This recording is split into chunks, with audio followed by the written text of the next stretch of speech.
And welcome back, everyone. Welcome back to another weekend edition here of the PondCast episode 66, your weekly dose of all things StarCraft. I'm, of course, just IVIP with you, and joined by, of course, Kuro handling the production behind the scenes, and, of course, by all the lovely people in the chat as well.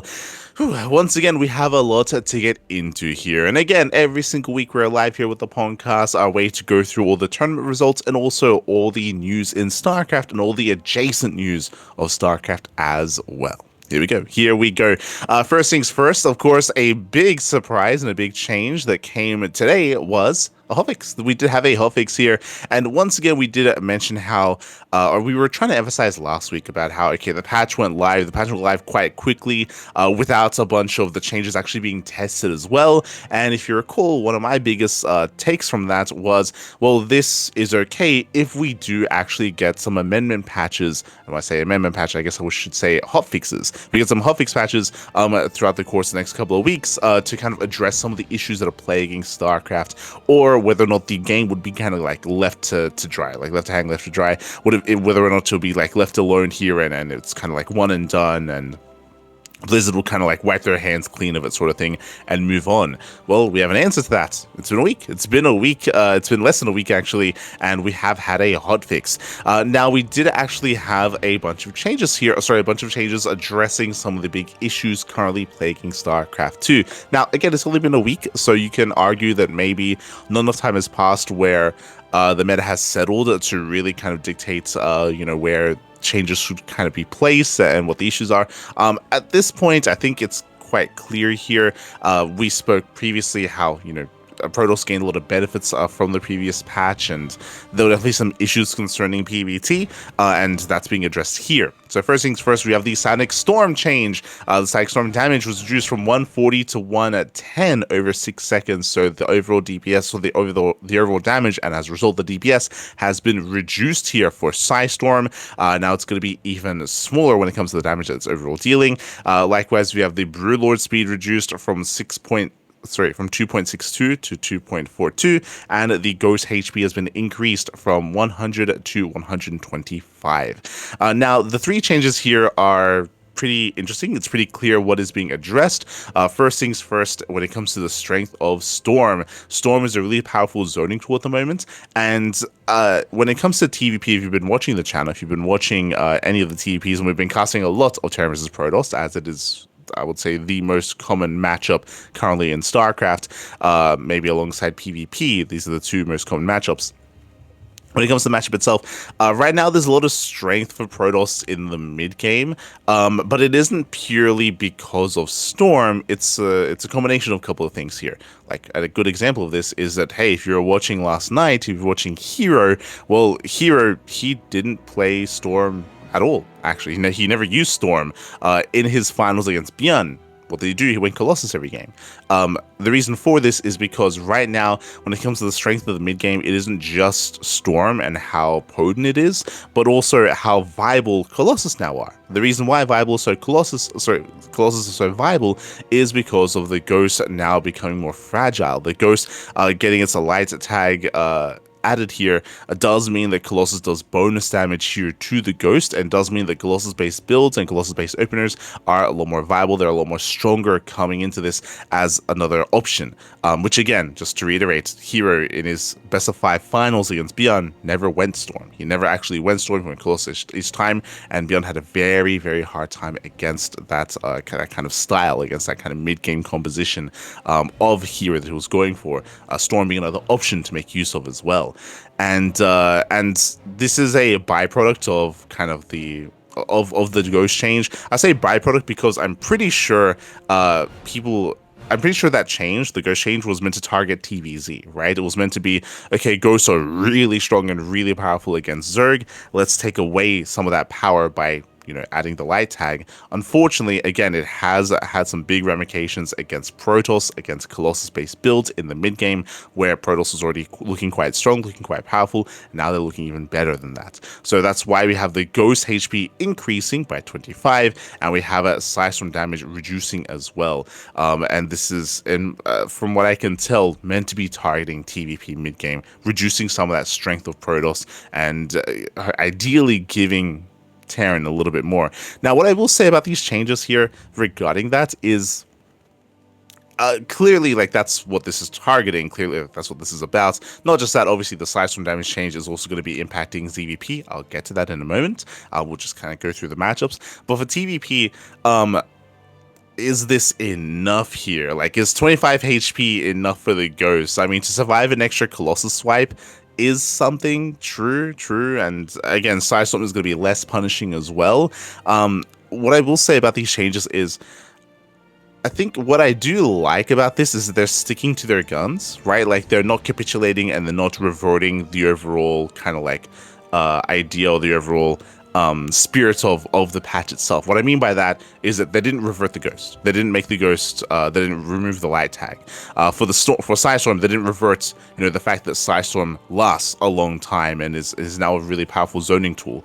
I was curious how they were going to address, these two changes that they actually went for, and they're sticking to their guns, right? They're like, hey, we're reducing Sidestorm damage. We want this to still be like a zoning tool. We want this to still last a long time. That we're not changing. Right, like that is something that is not being touched. They're adjusting the damage, but the duration, the length, and how Sidestorm has now changed and evolved in this patch is something that it looks like they're keen on keeping. So they want to try to keep that the spirit of the change of now what Sidestorm is going to be, and they're reducing the damage. Same with the Ghost. They're like, oh, okay, so we have to try to work with this. We are not removing the light tag from the Ghost. We'll give it some more HP. We want to keep this change we initially went for both these things. So I find that really interesting that they're not that they're opting not to revert these changes. They want to work with these changes instead. We'll see if that is enough. For me, I don't know if it is. I mean, obviously we have to test, but these changes here are very slight. They're very slight changes here, and I don't know if it is going to be enough. Obviously our eyes are going to be on TVP. I think the good thing about I guess one of the pros about the fact that we cast so much TVP and TVP is so common right now is that you're very quickly going to get a lot of games. You're very quickly going to see these changes over the next couple of days, right? Over the next couple of days here in all the online tournaments, in Little League Cup, in Pegasaur Cup, in Wardy TV Monday, in Sparkling Tuna Cup, in all these in Turtle Tussle, in all these tournaments, you will be seeing a lot of games played, and you will be seeing these changes actually come to fruition, and then you can very quickly get an idea just how many games you're getting, how the matchup changes in a very quick period of time, in a very short period of time, I should say, just because of how common this matchup is. The downside is the other matchup, ZVP and ZVT, the Zerg matchups.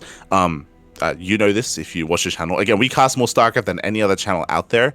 So when I say that the Zerg matchups are rare, I mean that there's value in that. Again, we cast more StarCraft than anyone else out there, and there's a reason why, at least on this channel, whenever there's a Zerg player on a bracket, we jump on them while we can, because we know that we're not going to get them for long.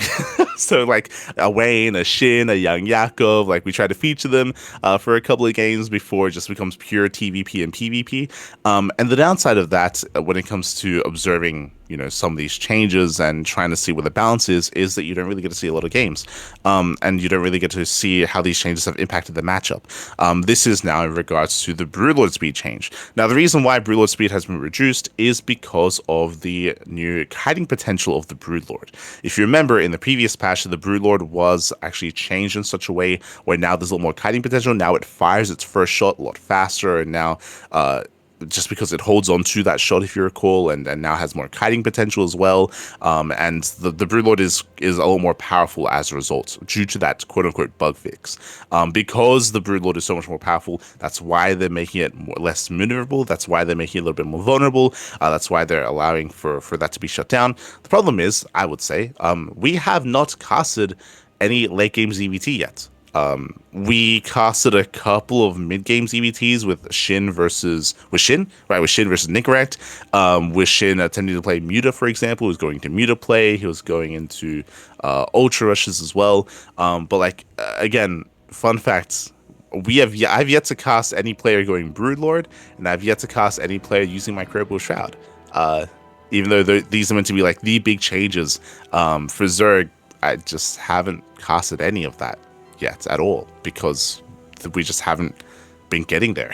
like we haven't had a Zerg player get to that stage in said matchup in a tournament. Just hasn't happened. Of course, there are some tournaments we don't cast. I think the one that comes to mind is the Wardy's TLMC tournament, and he has a group stage going on there, thankfully. So, and I think it's round robin as well. So he's getting the most games as he can out of that, and hopefully we're able to observe some matches there at least, right? That's the one other tournament that's going on, right? Is the Wardy TV TLMC tournament, and that's we're hopefully getting some extra games there, and hopefully we're going to be able to see some of these changes come to fruition and see some of these dynamics, specifically late game ZVT Broodlord play and likewise Micropole Shroud play as well, to see if any changes have to be made there. What I should say is that because we're not getting a lot of those games, we're not seeing a lot of these changes actually come to fruition. We're not seeing kind of like if any changes need to be made at the moment, I would say, just because the sample size is so small. So that is a bit of an issue here. This is actually reminding me of SC Evolution. If you remember, StarCraft Evolution, they made a bunch of Protoss changes, and specifically to observe how these changes impacted the game, they hosted a couple of invitationals of pure PvP. Like they were trying to target like the PvP matchup with a bunch of changes, and so to be able to see like those changes come to fruition and whether or not they were going hard enough or not hard enough, they hosted an invitational of pure Protoss, and they just did nothing but PvPs. I can see value in like hosting like a show match of just like a ZVT and a ZVP show match, like best of 9 or something, like just to get the most games. And when I say show match, I mean like getting like a show match between like I was gonna say Raynor and Clem, but Raynor, he's lost in the rift. Like he's not gonna of like Cyril and Clem, or of like Solar and Bjorn, or like these kind of matchups where the players are relatively close in skill, just to be able to observe, right, like these changes in a competitive format, in competitive fashion. I can definitely see a value there in hosting some show matches or hosting some invitationals, just to like see the matchup, just to see like where things are at, and again, if changes need to be made. So that's definitely a concern for sure. That's definitely a concern, and we'll keep our eyes on said matchups moving forward, of course. But again, so winding it back, that's why that's the Broodlord speed reduced is specifically it should be for late game ZVT. Theoretically, I would imagine the Broodlord is quite powerful right now, and something has to be done about that, especially with the Ghost being reduced in power, because the Ghost is more vulnerable. So again, the Broodlord speed being reduced, it makes sense, I would say, theoretically, just because we just haven't seen a lot of games featuring the Broodlord. I haven't seen any games yet. For Psystorm, when it comes to PvZ and that dynamic, right now Psystorm is a really strong zoning tool. I will say that right now Protoss, they're having an easier time compared to last patch when it comes to turtling up and defending on 4 bases. On 3 and 4 base, Protoss defense here is really powerful at the moment because of how long Storm lasts. The damage being reduced here is going to help Zerg players all in. Specifically, what I'm thinking of is the Baneling, right? Banelings, because they increase HP, they were already actually surviving some storms. Like when Ling Bane, when you go for like a 3 base all in, 4th base just for lava, big 3 base like Ling Bane Hydra all in into a defending Protoss player, Banelings, they would live storms, because you'd storm, and Banelings, because that barely increased HP, Banelings would barely make it through. And that was pretty huge, because the rationale for that is those Banelings, the goal is they get on top of the High Templar. They get on top of the Templar, they zone them away, or they shut them down, no more storms, and then the rest of the all-in can continue. Now with Storm doing even less damage, that does mean that Banelings will have an easier time surviving those storms, breaking through, and once again getting on top of the Templar, getting on top of the Gateway Army. I would say this change is pretty big, specifically for that dynamic for ZVP all-ins. Once again, it's something that has to be seen, has to be observed. It's possible that this means that, again, maybe, I say maybe, a lot more Banelings going to be surviving these storms, a lot more Banelings going to be making it through. And this could be to the point where maybe all-ins are too strong, maybe not. Still has to be seen. We'll see if this does kind of create an uptick in, I say an uptick in all-ins, that's what we're saying anyway. In ZVP is just pure all-ins, and we'll see if that becomes too strong. We'll see if it's kind of evens out, if players are able. I mean, obviously it's going to force the defending Protoss player to kite back and to have some kind of counterplay, use force fields as well. We'll see how this dynamic changes. We'll see how much of an issue Banelings become trying to break through siege lines, trying to break through these storm lines onto the army or into a mineral line. But like in my mind, that's what I'm thinking of here. When I see like storm being reduced, I'm thinking of how many banelings are going to survive a storm and make it through and be an issue for the Protoss army. That's kind of like the forefront of my mind for the ZVP matchup at least.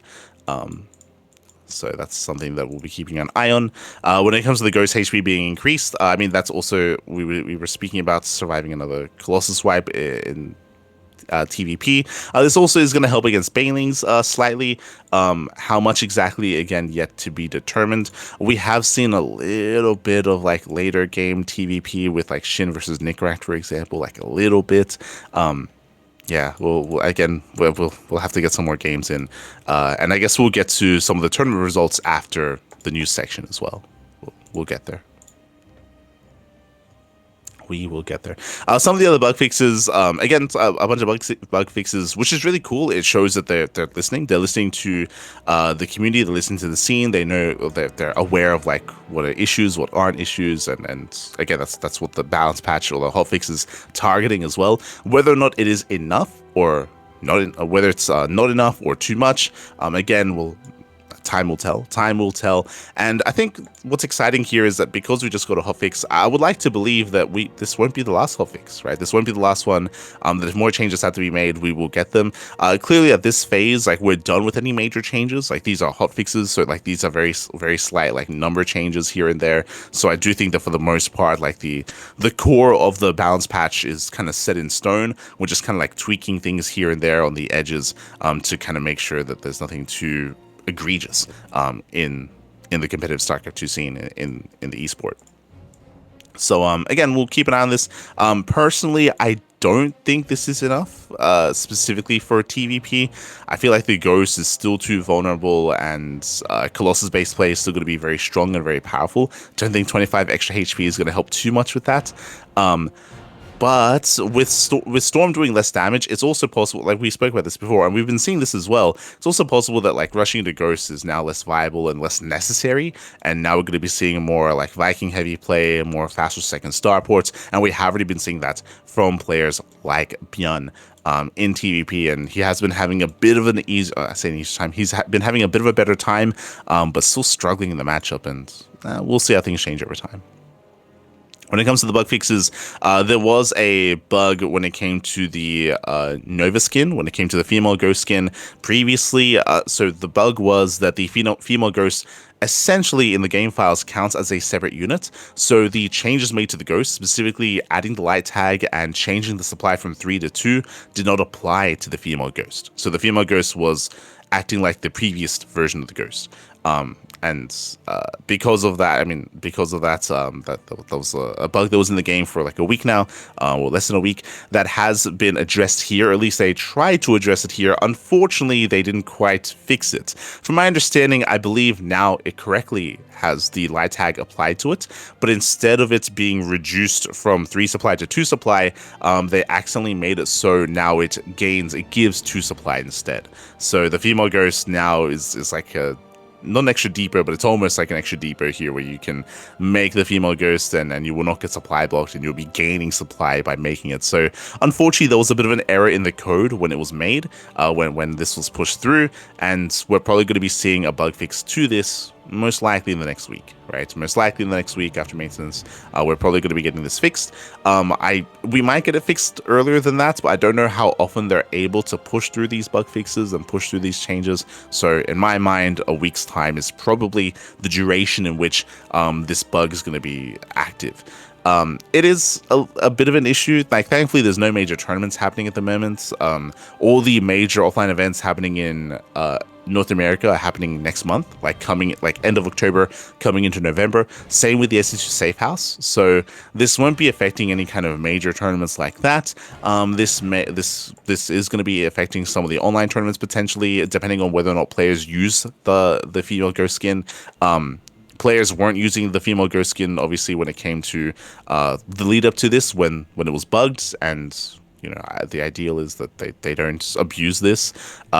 It's one of those things where tournament organizers, they can always like, ban or like let players know, hey, this is bugged, don't use it, right? Like, because skins are an option, so just tell them not to use it, and then they just won't. It is something that's going to be plaguing the ladder. I don't know like how much of an issue this is necessarily. I mean, I'm sure it will be actually, especially at lower leagues as well, like trying to make use of the ghosts. So it is something that's going to be potentially a bit of an issue when it comes to the ladder. So watch yourselves out there, like be wary that there is a bug right now that can be abused. This is not the first time this has happened. Like, we've had some crazy bugs in the past when it comes to like command centers and CCs and being able to shoot and fire and like there's been some weird bugs in the past. But that is by far my favorite bug in all of StarCraft, is when command centers could load anything and still shoot from it. That is perfect. It was beautiful. Yeah. Like we've had some more egregious and more game breaking bugs before, and I want to say that lasted like a day or something like that. That was fixed pretty quickly, but yeah, we'll see when this gets fixed. Like, I'm assuming a week at the most, maybe even less than that, and they'll step in and fix this. But I think they're fully aware of said bug. Especially if they're actively like fixing bugs with these hotfixes. I'm sure they're aware of what's happening and what's permeating throughout the community. Another change that was kind of snuck in here, which is interesting, was Consume. Consume now no longer destroys buildings. When a building gets to low enough HP, Consume now just ends. So it's Consume doesn't go any further and doesn't kill any structures anymore. I would kind of akin this to stim. For those who don't know, you cannot stim your units to death. If you keep stimming, your units, they go down to like 1 HP, but they don't actually die. Right, so it's kind of like that, where like you can try to consume, but you won't be able to once the building gets to a low enough HP threshold, down to 7.5 HP. So yeah, this is like I guess a quality of life change. I remember discussing this morning during the cast. I was like, we don't often see like Zerg players at the pro level kill their own buildings unintentionally. It happens every now and then. I think Solar did it relatively recently at DreamHack Dallas. I think infamously Raynor did it one time as well. Like, it happens every now and then, but it's not huge. But it's I guess it's a nice quality of life change just to stop that from happening. I will say that sometimes you're intentionally destroying your buildings. Like, it's very common for Zerg players to throw down a bunch of Evo chambers and just use them as like batteries, essentially, for your Vipers to go in and just to suck on all the buildings, on all the Evo chambers. But now they're going to be alive, I guess. They're going to be persisting, so that's going to be a thing. That might actually be an issue, just like space-wise. Like, I'm sure there are going to be times where you want to destroy the building just so you can build another one in its place, just to have a full HP buildings for Vipers to work with. So it's going to be, an interesting dynamic. But regardless, it's an interesting change that was added. Again, quality of life and some other bug fixes as well. So yeah, it's really cool to see that we're getting these hotfixes, and again, we're expecting another one, at least to fix the like Nova skin issue, the female ghost skin issue. When it comes to like the rest of the balance of the game, as I mentioned before, I don't think this is enough for TVP when it comes to the strength of the ghost, but we'll see. As I mentioned before, like with Storm now doing less damage, with Ghosts now being maybe less necessary early on, then maybe we're going to be relying a little bit more heavily on extra Star Pearl production, extra Viking production to help deal with those Colossus. We'll see how the matchup evolves. Again, we're going to be getting a lot of TVPs in the upcoming days anyway, to be able to observe, to be able to judge, and to see where things lie. With that leads us into our next bit of news. That leads us into Streamerzone. Streamerzone, they are, I think at this point, the biggest StarCraft II team. Like, they've got a lot of players. And in the past, it used to be like Platinum Heroes and Berserker Esports. Well, Berserker Esports, they for the most part disbanded their pro team. And Platinum Heroes, they also cut back heavily on their pro team as well. So I think with confidence, I can say at this point, Streamerzone is the biggest SC2 team, like size-wise, when it comes to how many players they have. And they've decided to pick up another player. A little bit out of the left field, they picked up Parting. Parting, who does not actively compete in StarCraft, by the way. He's not an active competitor. He's been fixated a lot more on other RTSs, on Stormgates. I know he dedicated a lot of time to Stormgate. So for him to, I mean, even in the announcement, they say here, hey, he's coming out of retirement. He's returning to StarCraft. That's really cool. We'll see when he comes back. This announcement was made on the 3rd of October, and Parting, if I'm not mistaken, I don't think he's played anything yet. Let me just double check. because we haven't noticed him in any brackets. And of course, we're going to be going over some brackets this week. But let me just double check. Yep. Pardon, he has not played in a single tournament yet. So, yeah, they announced that he's back. But we'll see when he does actually come back. Like, we'll see. I mean, obviously, this means that Parting, he has incentive, or he plans on returning to competing to StarCraft.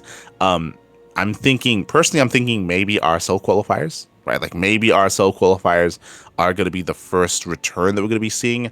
Otherwise, yeah, he hasn't really touched any of the Open Cups. So I'm thinking RSL qualifiers, that's kind of like the next big thing that's going to be available here to Parting. So we'll see if he actually competes. We'll see if he actually, steps up. I hope so. I do hope so. It is going to take a little bit. It's going to take a while for Parting to kind of regain his skill. For those who are curious, Parting, he retired back in 2024. So it was only last year. Like, Parting, he was actively competing not too long ago. And he was in a decent position. Like, I'm quickly checking some of his results from 2024. And he was losing to players like Stats, like Dark, Solar, Björn, Gumiho. Like, it looks like he was kind of more or less at the bottom of the pack in the Korean pro scene. So that's kind of like where he's gonna have to get back to, and then we'll see if he can go further from there as well. It's also possible that, again, he's kind of like maybe interested once again now that the game is getting patched. He's like, oh, like StarCraft 2 isn't like it's Blizzard, they're paying attention to it. Now some of the players paying a little bit more attention to it as well. So we'll see how Parting looks. We'll see when he does return. Once he does, we'll point it out. I'm sure we'll be there to announce that and to get on that as well. So yeah, going to be exciting to see Parting and when he does choose to return to the game, to return to competitive scene. So, yeah, something to keep an eye out for is the returning tournament here for Parting. Oh, right, of course. It's also possible that it might not be RSL. He might be coming back for the Streamerzone tournaments. Like, if you remember, Streamerzone, they announced that they're running a tournament soon. They're still a little bit light on those details. They're still holding that's a little bit close to the chest, but it's possible that tournament maybe Parting's like return to competitive form. That would make sense at least. Speaking of RSL, up next is going to be the rival StarCraft League venue and dates confirmed for the offline finals. Remember, there's going to be 3 seasons of RSL this year. We already had 2. There's one more season left. Qualifiers are around the corner for the final season, and that's all leading into this big offline finals where you get the top players of every single RSL competing and facing off. And we have dates confirmed here. It's going to be the 13th and 14th of December, so 2-day event. Hey, that's really exciting. That's really cool that it's going to be not a single day event, but a weekend of RSL, and it's going to be in Gangnam as well. It's going to be between the Yoksam station and the Solyong station as well. So we have a confirmed location, we have confirmed dates. So now people that are traveling to Korea or that are willing to travel to Korea now can actually start scheduling around that as well. So really cool to see. They even have like a nice little graphic showing like the walking routes that you would take from each station as well. So it's really cool. It's a really cool little graphic. And I believe you're also going to need tickets as well. So it isn't just that they're booking an offline venue, but I believe you do have to pay tickets to actually enter the venue. Yep, as you can see here, ticket sales, they're actually open on the 20th of October for patrons, and then they're going to be opening up to the public on the 27th of October. So there's going to be tickets on top of that. Just bear that in mind. VSG Arena. Oh, interesting. I guess according to, I was just quickly looking at some of the responses to this. But it looks like this is the VSG Arena. It looks like the KSL. The KSL, the KSL, the Korean StarCraft League. There's been some Brood War tournaments here. So this is a venue that looks like they've probably worked in the past. And has worked some esports events in the past as well. Okay. Cool.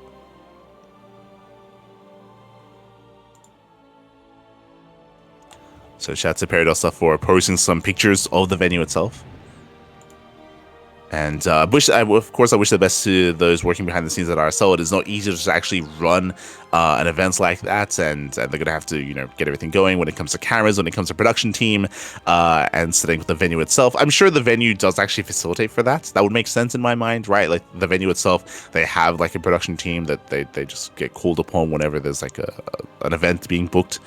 So I'm sure that makes it a little bit easier. But yeah, we have confirmation. That leads us into our next big offline event happening in the Americas. We spoke about this earlier here when it comes to the big events happening in America or in the Americas. So there's, of course, the event happening in Canada and also the event happening in Philadelphia. And here it is for the SC for All. We have some more confirmed players. As a reminder, this is a big offline event that is partnered, and this is the new Cheeseadelphia, basically. So Cheeseadelphia, they've partnered with the SC Historian, and now we have the SC for All tournament. It's going to be a big land in Philadelphia on the 1st and 2nd of November. We have been announcing the announced confirmed invitees to the tournament for both their SC2 tournament and their Brood War tournament as well. This week we have confirmation Epic. Epic's going to be there. Makes sense. Epic, he's one of the best players in the Americas at the moment. Like when I think of the top American players, I think of Straya, I think of Future, I think of Epic, I think of Trigger from Canada, and we should be getting those invites for said players as well. So Epic is going to be a part of the event. He's always there for Cheeseadelphia, so it makes sense for him to be going to this tournament as well. From the Brood War side of things, we have Gypsy. Gypsy, the Canadian player, the Canadian Terran player, is also confirmed to be a part of the tournament. I'm a little bit less familiar with the Brood War scene, so there's a little bit less weight for that for me. I'm not too familiar with Gypsy, but really cool to see that we have some more American talent, or America's talent, also going to be heading over. Meanwhile, we do have it looks like vote for your players here. Okay.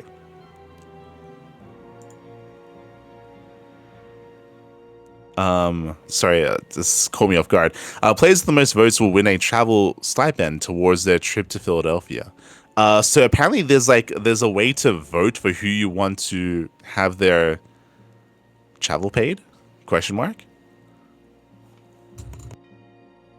Basically, there was a time where you could sign up as a player that you want to participate, and now the person who gets the most votes is the one who will get the stipend.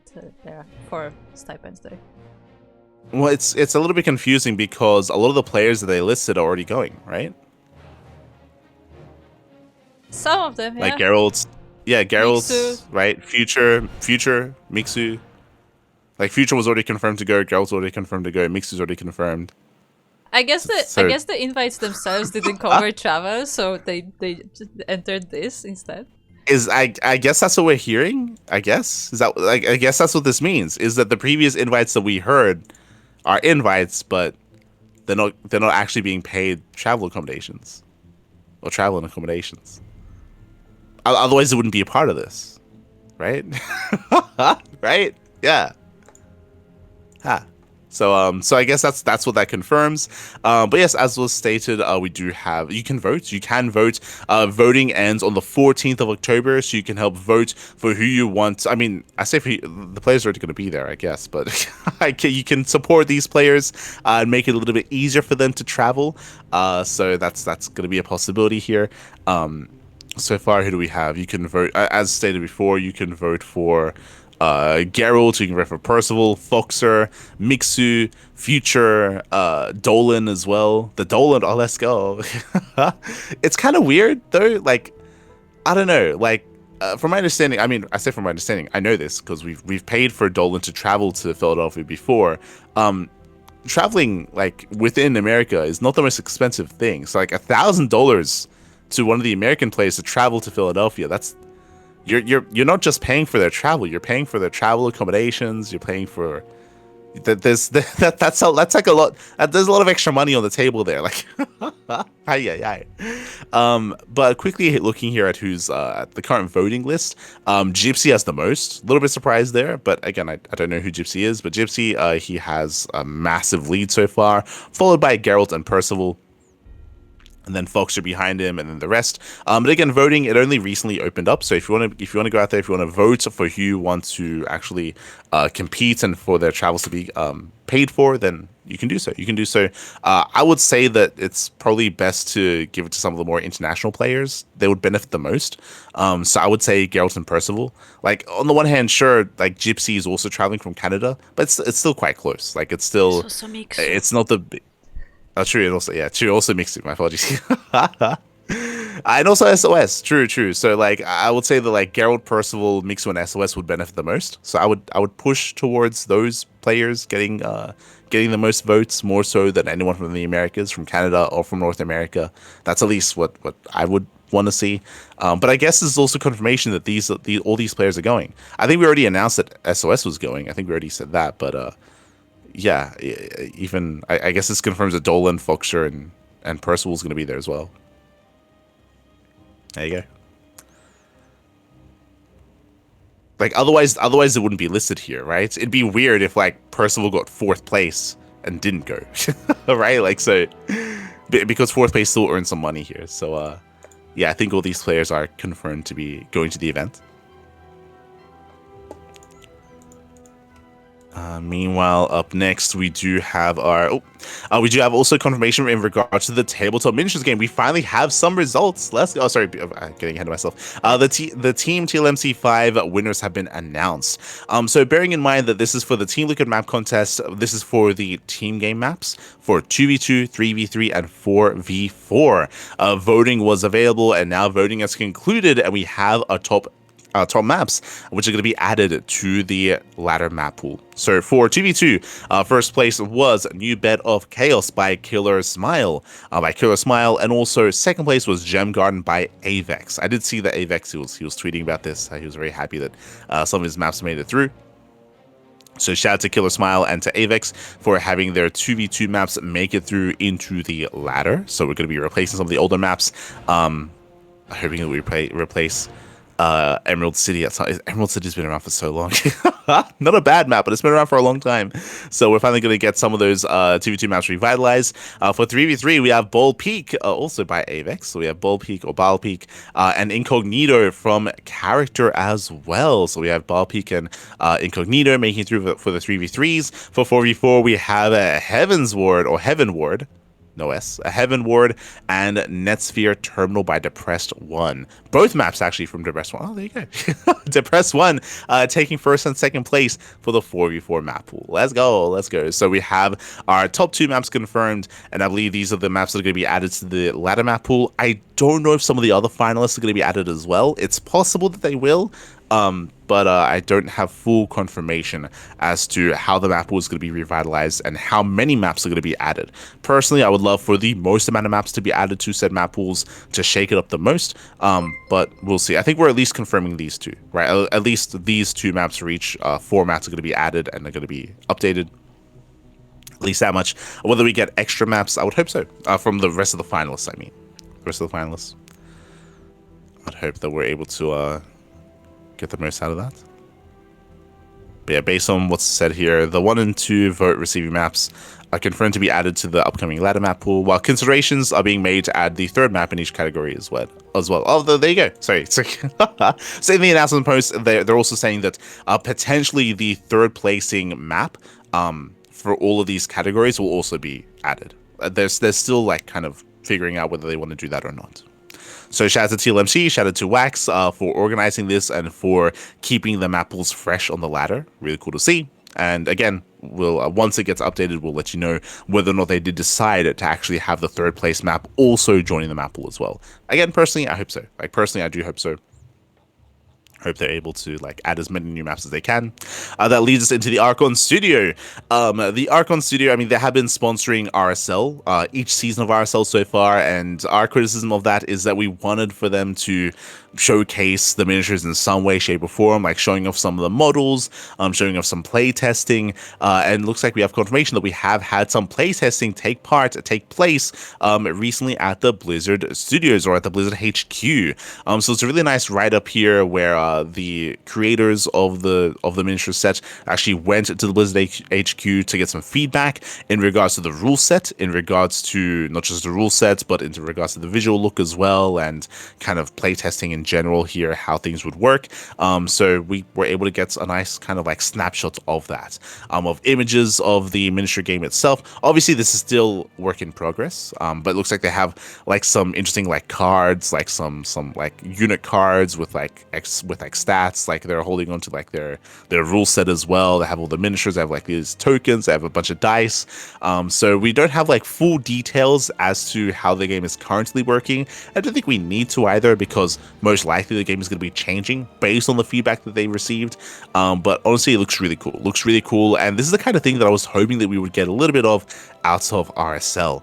Right, it's like one of the big issues, one of my big criticisms of the rival StarCraft League is that the broadcasts are very short and the broadcasts themselves are very light when it comes to content. There is so much that they can do,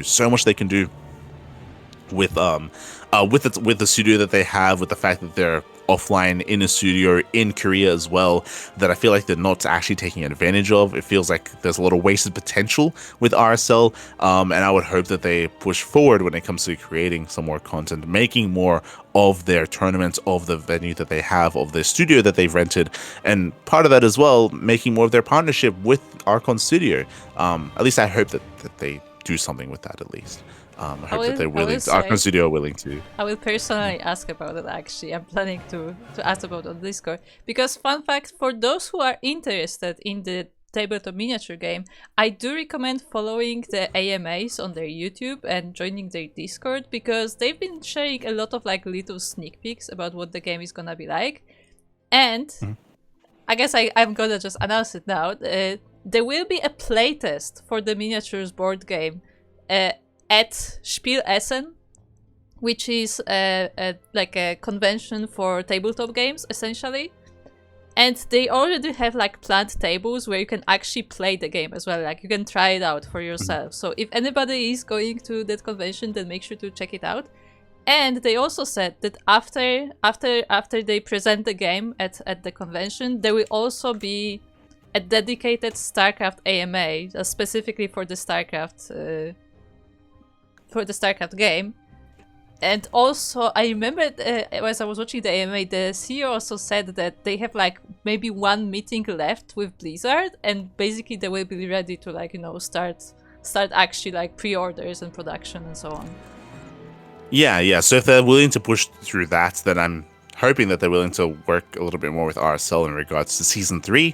So yeah, I hope so. When it comes to the convention itself, it is going to be happening in Germany. It is going to be at the end of this month, at the end of October. So you can look forward to that. If you happen to be local to Germany or in the surrounding area and surrounding regions, if you're willing to travel, then the Spiel Essen is going to be the 23rd to 26th of October. So it's going to be a 3-day convention.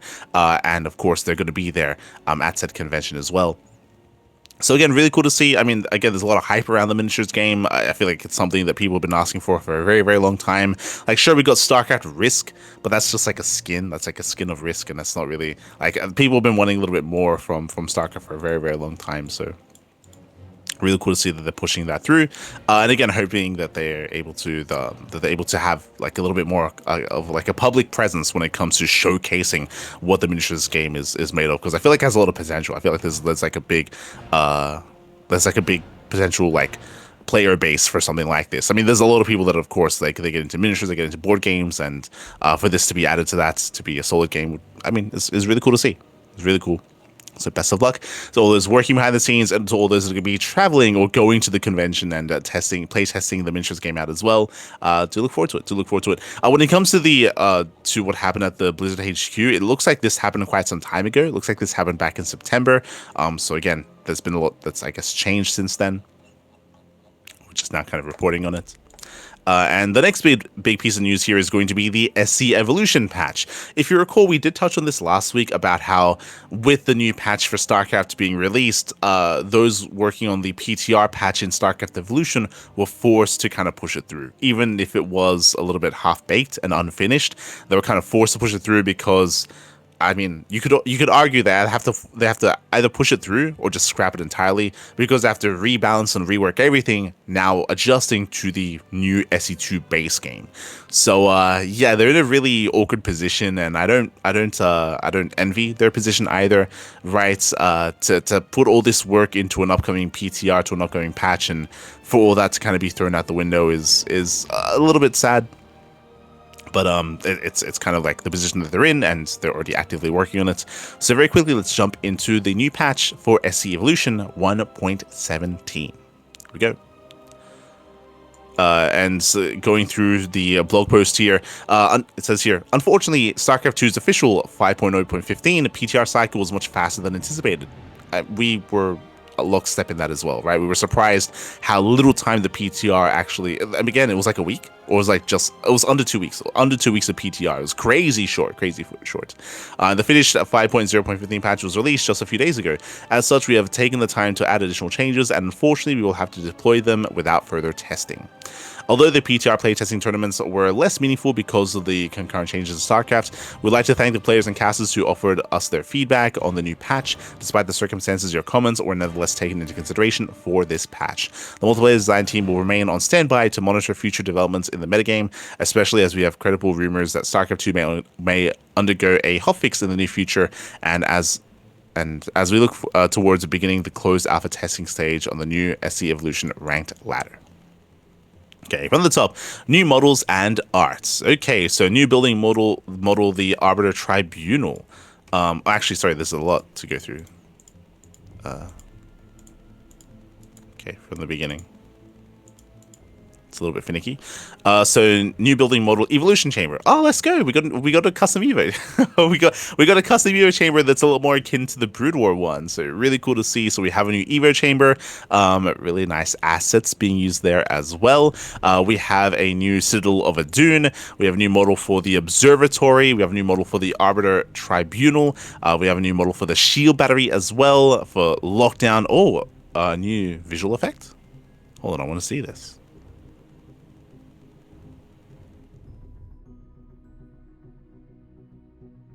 Okay, nice. We got a new visual effect for Lockdown.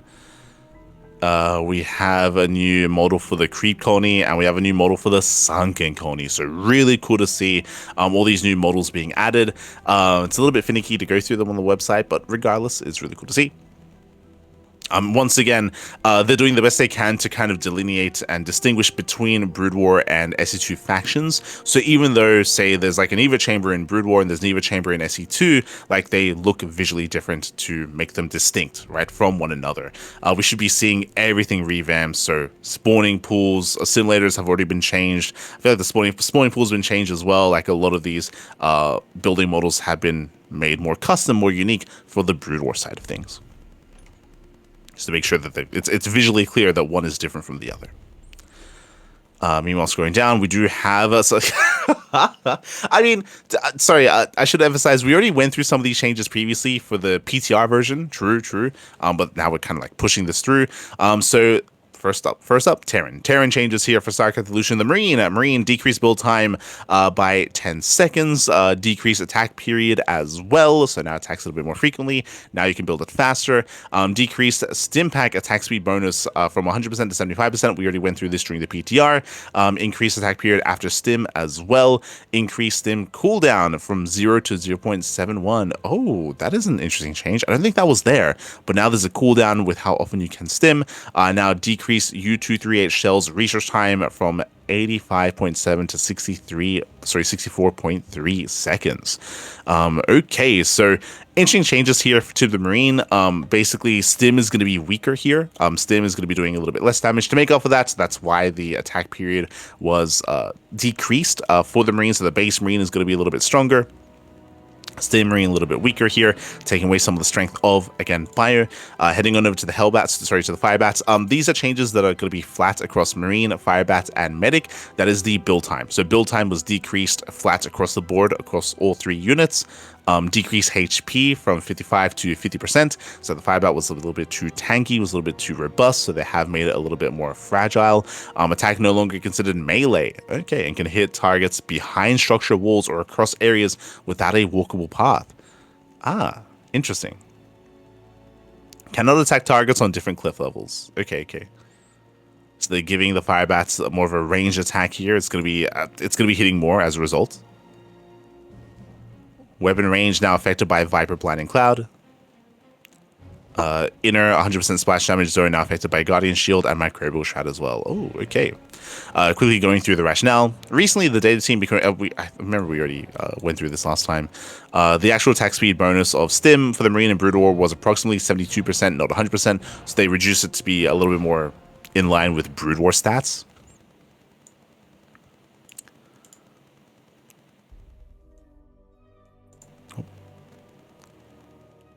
A number of problems such as the Marine supply density as a part of a maxed out 200 army and the inviability of SC2 bio against Brutal bio in the mirror matchup and the sheer ease of use of Marines overall, particularly at lower levels, have created issues with skill expression and the learning curve of the race that we think could be addressed. With both the SEL Championship and Chijik Merlot King SC1 versus SC2 Cup number 2 behind us, this PTR serves the perfect testing grounds to changes we have devised.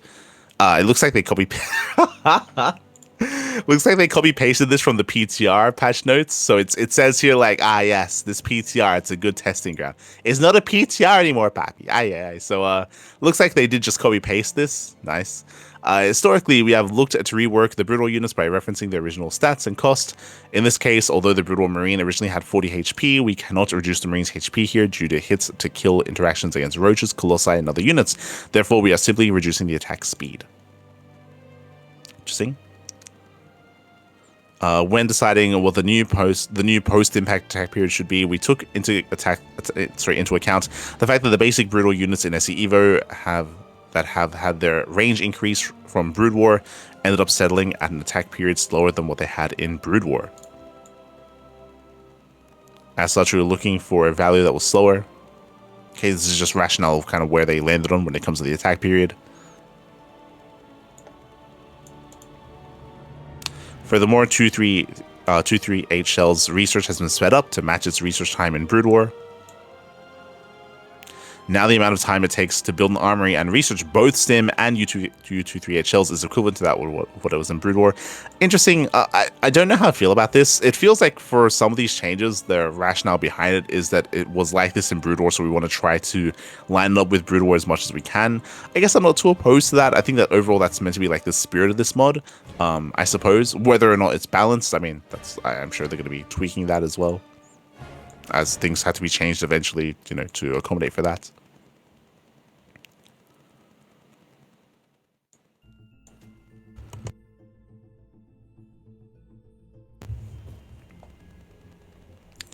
With all these units nerfed down to values more faithfully representing their brutal versions, we are speeding up production time to compensate. Overall, we think this will be a side grade or very slight nerf to bio before the 200 max out and considerable nerf afterwards. It looks like they're also, I should have mentioned this as well, they're also taking into account a bunch of games that happened during the Chijik Merlot King tournament. Unfortunately, I don't think that was ever casted in English just because it was on Chijik. For those who are curious, that is a Korean streaming platform. It's like the equivalent of like Twitch in Korea, or it's a competitor to Africa TV. So that was casted in Korean, of course, but it was not covered in English. So yeah, there's a bunch of matches there that I haven't seen, that I'm not really aware of. I know the VODs are available on Chijik, so you can watch the VODs in Korean. But that's also kind of like impacting like the view on like a lot of these upcoming changes due to that major tournament that occurred. Up next is the Ghost. Decreased lockdown duration. Yeah, we spoke about this last time. Lockdown is a very strong spell, but what they're doing here is that they're going to be nerfing all of the kind of like lockdown spells. So it's going to be lockdown. I believe it's going to be Stasis Field with the Arbiter and Snare as well. And I want to say there's another, but like a lot of these kind of like crowd control abilities are all being nerfed across the board, which kind of makes sense. It is really strong. It's really strong. I think Dark Swarm is another one of those. But the Brood War spells in StarCraft Evolution, they do last an insane amount of time, and it looks like they're finally cracking down on that. On the one hand, it's a bit of a shame because that was very iconic to StarCraft Evolution, is the strength of these spells, but they are quite strong. It looks like they're kind of stepping in and being like, you know what, this is maybe too much for the balance of the game. This probably isn't ideal, considering just how long some of these stuns and some of these crowd control abilities are lasting. So they're kind of winding them all the way back. So again, this is going to be to the Ghost and to the other spellcasters that we'll get to. Scrolling down, Spider Mines no longer deal a full off splash damage, 50% and 25% zones to other borrowed Spider Mines. Okay. It's a very specific change. Siege Tank changed allied push priority from 0 to 1. This mirrors the push priority change to the S2 Siege Tank. Wraith increased burst lasers attack range from 4 to 5 and decreased anti-air attack period from 0.98 to 0.94. They've been adjusting quite a lot when it comes to the air units here of Terran over the past couple of patches. Previously, we increased the anti-ground damage of the Wraith in exchange for decreasing its range. The new damage output allowed for the Wraith to be more useful in picking off workers and key targets, such as spellcasters and Night Swarms. However, the reduced range ended up taking away some of the opportunities to get value out of Wraiths with good micro. In the case of the Wraith, we still think the current balance of the game allows for the Wraith to stretch its legs a bit more in this department, so we are simply buffing the range of the burst laser outright. There you go. Valkyrie. Are we changing all the splash damage units again for anti-air? We'll see. Valkyrie. Valkyrie attack missiles are now close to their Brood War implementation, cycling through 14 different offset positions around the target between attacks. Okay. Decrease the duration. The duration of Valkyrie remains locked in place while attacking from 1.65 to 1.6. Decrease Halo cluster rockets delay between volleys 0.42 to 0.4. Decrease Halo cluster rockets attack period. These are really slight changes, really slight. Except for the first one, of course. These changes further emulate Brood War Valkyrie behavior. Okay. Valkyries can now resume moving if their target becomes invalid when firing. For example, if the target dies. Okay. So the Valkyrie is going to be a little more microable. Scrolling down, the Science Vessel decreased defensive matrix duration. We spoke about this, right? Like all the crowd control spells are being nerfed. So lockdown, defense matrix as well. Oh, sorry, that's not crowd control. My apologies. Looks like maybe this is going to be affecting all the big spells. Okay, let's go. This is a big change from 42 to 28.6. Decrease EMP shockwave research time from 71 to 57. Decrease irradiate effects radius. Increase effect radius. Target radius +1 to +1.125. EMP shockwave and irradiate buffs serve as a slight check to increase the power of the SC2 Zerg and Protoss armies.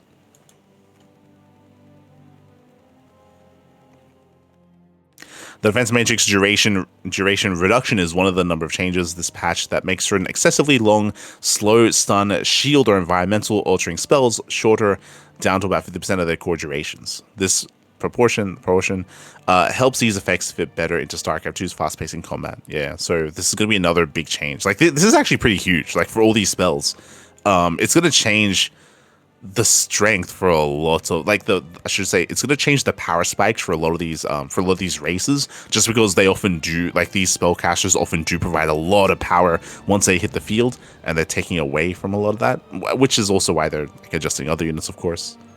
But definitely going to have to keep an eye on a lot of these changes. Up next, the Battlecruiser decreased build cost. Decrease build cost from 375, 275 to 350, 250, and decrease HP by 50%. By 50 HP. Decrease the damage, overall attack damage here when it comes to the ATS laser battery. Oh boy. So attack damage from 38 plus 8 versus mechanical to just flat 34.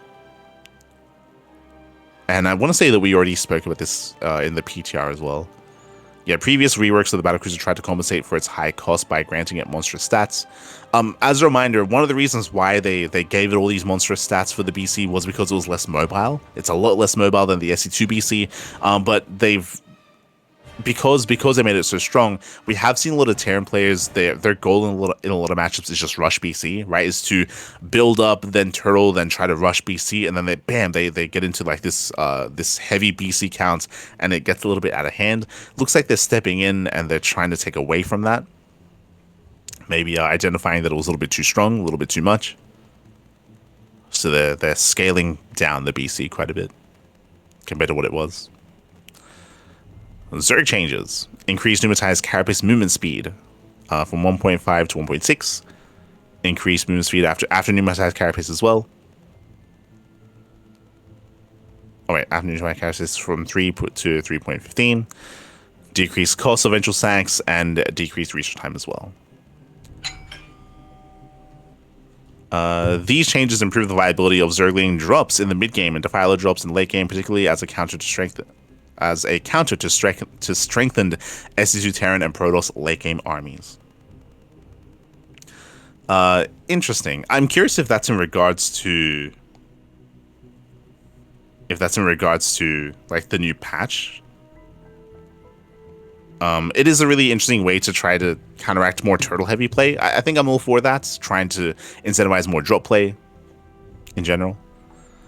Hydra decreased stack period from 0.69 to 0.67. This change addressed in general to increase the strength of the S2 races, particularly that of Protoss, because of the strength of S2 races. Okay, it's a very general line, but sure. Lurker increased attack damage bonus per weapon upgrade from 2 to 3, so Lurker's doing more damage. The Hydra can attack more frequently as well. They're just overall buffing some of these Zerg units. Scourge increased HP from 25 to 30. This is probably because of Storm. Like, Storm is a really powerful zoning tool now, so Scourge are going to be having a harder time engaging into armies as a result. Decreased stack period. Can now automatically target units with anti-ground weapons. Previously, Scourge only prioritized threats that could attack them. Now they may also target units like Colossus or Siege Liberators that are the closest hostile units. Cool. A Scourge HP has been buffed, both in response to concerns about the difficulty of eliminating Colossi and the changes to Sonic Storm. Yeah, that's what we assumed. So again, because of the change to the Storm, we're increasing the HP. This is very similar to the Bailing buff that we just got, where they're surviving storms. Now Scourge likewise have a higher chance of surviving storms as well.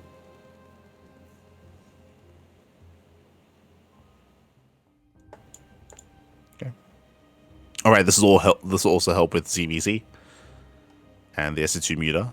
Now that the Spire was reducing cost and the Muta changes in general for SC2 makes sense. Muta increase attack range from 4 to 4.5. Let's go. Once again, in a recent patch, we reduced the damage dealt by the Muta on the subsequent bounces of its glaive. Although this resolves certain issues, like the over-centralization of 2-base Muta play in ZVZ, we recognize that the StarCraft II races and engine possess units and mechanics that naturally make the Mutalist difficult to use. Nevertheless, although the increased bounce damage enabled the Muta to control the flow of the game, as well as it did in Brood War, did so by violating its identity. The Muta should be a unit whose strength lies in its elusiveness, not its damage outputs. As such, we are focusing on changes that reward skilled players for active Muta play. Cool. I think we can get behind that. A bunch of buffs were considered, such as adding a slight HP cushion or increasing movement acceleration, but the Mutalist is already one of the most agile and responsive units in the game. We believe that a straight HP buff would not create the potential for skill differentiation. Devour. Increase acid spore behavior expiration cooldown from 15 to 27 seconds. Okay. We're buffing that. Oh, sorry. Acid Spore no longer affects the rate at which carriers launch interceptors. In the case of Acid Spores, it was found that the core value of the duration of Acid Spore was much shorter than the actual value in Brood War, so its corresponding change in multi is a buff rather than a nerf. Yeah, it's kind of weird that they did the copy paste for like, oh yeah, we're reducing all the spellcasters, and then they add a little note at the end like, oh, that doesn't apply to the Devourer though. That's why I was a little bit confused. Like, oh, they're buffing it. So I don't know why they had the first part, but sure. Guardian decreased attack damage point from 0.12 to 0.07. Oh, okay. Increased attack damage bonus per weapon upgrade from 2 to 3. This because of the attack damage point, this is going to increase its micro ability. It's reminding me a little bit of the Broodlord change that we recently had. Queen and Snare no longer slows the attack speed of units with turret weapons, and Snare no longer affects the rate at which carriers launch the interceptors. Decrease the Ensnare effect from 21 to 14.3. So again, a big change to the Ensnare, which is what we're seeing across the board. Likewise for the Devourer, big nerf here to Dark Swarm, lasts from 32 seconds to 20 seconds instead. So again, big changes to all the spellcasters. Scrolling down to the Ultralisk, decrease anabolic synthesis research costs from 150 to 125. Decrease kindness plating research costs as well. So they're making the upgrades a little bit cheaper here for the Ultra. And the rationale here is Psystorm. Yeah. Considering the change in Psystorm, we're making them a little bit more accessible. Makes sense.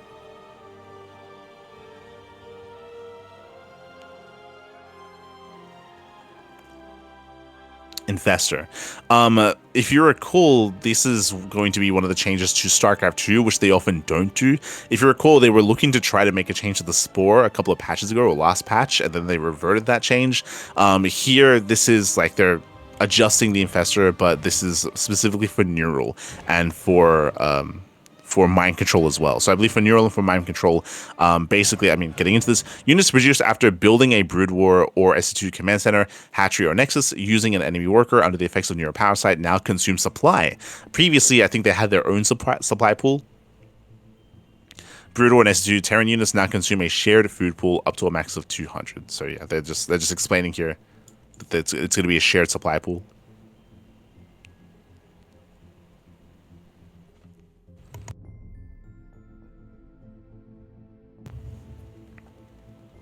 Protoss changes. And then we get into Protoss changes. First, we have the Temple Archives, increased build time from 28 to 35. Dark Templar, decreased build time from 30 to 26. An increased attack damage increase per upgrade from +3 to +5. These changes speed up production of Dark Archons. This production speed buff partly offsets the decreased strength of the carrier and is done with the buffs to the late game. Is done with the buffs to the late games of S2 races in mind. Yeah, so this is going to make Dark Archons more accessible, but of course they are going to be adjusting. Oh, they're not going to be adjusting any of the spells of the Dark Archon. Okay. Increase feedback cost range from 10 to 10.5. This will help the Dark Archon against ghosts. There you go. And of course, I have the shared pool regarding mind control. Scouts, once again, we changed. We have our scout changes. Decrease the Photon Blaster's attack damage from 4x4 to 7.7x2.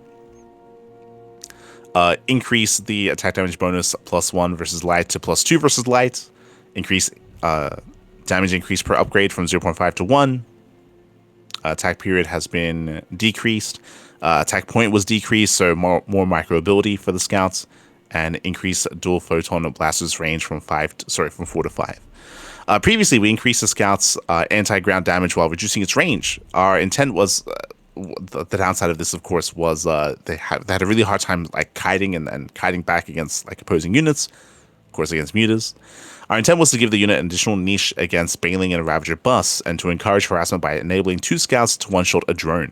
In practice, this has not panned out well, as Baneling and Ravager busts have been less common lately. That might also be because of the player base as well, referring to like Dark no longer being active and Solar being a very different kind of player compared to Dark. But Solar has been playing more StarCraft Evolution. Moreover, both the decreased range of dual photon blasters and the tight timing window need to bypass the drone's health regeneration make this drone harassment impractical. Players are also reluctant to invest into multiple scouts. When they do, it's usually through all-in mass scout aggression. The scout's high damage discourages opponents from trying to approach scouts without a clear advantage, but their low range likewise prevents it from being an effective skirmisher. To address this, we are reworking the scout once again. Version draws on the lessons learned from 1.15 and 1.16 iterations of the scouts, combining the versatility and micro potential of the 1.15 scout with most of the raw damage output of the 1.16 scout. Although 2 scouts are no longer capable of one-shotting drones or probes or banelings, they should still be powerful enough to contribute to baneling bust defense, and we expect that the increased range will create skirmishing and harassment potential that unquestionably offsets the decrease in raw damage. Again, the Scout is one of those units that, I mean, they kind of referenced it here, has been changed a lot. Like, there's been a lot of different iterations of the Scout. We're kind of approaching it once again. Here, now it's going to be a little bit weaker to harass, but now it's going to be stronger when it comes to outright kiting and head-to-head skirmishes, as I did mention, which I think is probably a good thing. We did see that it was just not a viable option. I mean, maybe it shouldn't be a viable option either when it comes to anti-air because of the Corsair. Speaking of Corsair, increased build time. Okay, increased build time slightly by 22.1 to 22.9. Decrease Disruption Web energy cost by 125 to 100. Decrease the duration of Disruption Web as well, which we were expecting. Not by too much, but was decreased.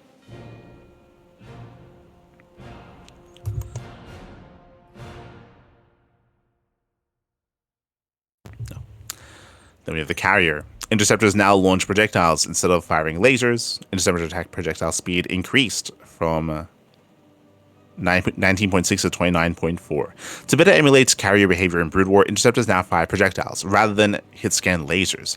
These can be dodged, and they can also overkill if many are fired at the same target, which will force more micro potential or more micro out of these carriers as well to make sure you don't overkill or you minimize overkill. However, in light of mid and late game buffs across the SG races, and interceptor projectile speed has been sped up from its PTR value to mitigate some of the overkill potential. Okay. Arbiter. Stasis field reduced. We were mentioning that before. From 32.9 to 23.6. Decrease recall activation delay. From 1.43 to 0.98. Recall no longer requires units to be inside the targeting area to activate. Oh. Recalled units are no longer stunned during or after activation. Casting Recall now plays an animation and sound on the Arbiter. Recall can now be used on ground targets while the Arbiter is above cliff edges or on pathable terrain. Ground unit recalls will fail if there is no pathable terrain within 3 range of the Arbiter. Interesting. Okay, so some big changes here to Recall. Well, I say big changes. This makes it more viable. It kind of cleans up some of the more like finicky aspects of Recall. So really cool. And then we have bug fixes. Okay. Then we have our bug fixes. Once again, when it comes to a lot of these changes, it is a shame, right? Like a lot of this basically is still going to be like observed and tested. As we mentioned before, because of the change to SE2, it is going to impact this quite a bit. When it comes to the strength of a lot of these units, taking away a lot of the strength of the spell casters is brutal, but most likely going to have to be monitored. And I would not be surprised if the next patch is pretty massive in regards to how a lot of these units are going to be adjusted to help compensate for the changes of the main base game, of Storm coming into play, of Microbial Shroud being another big factor as well.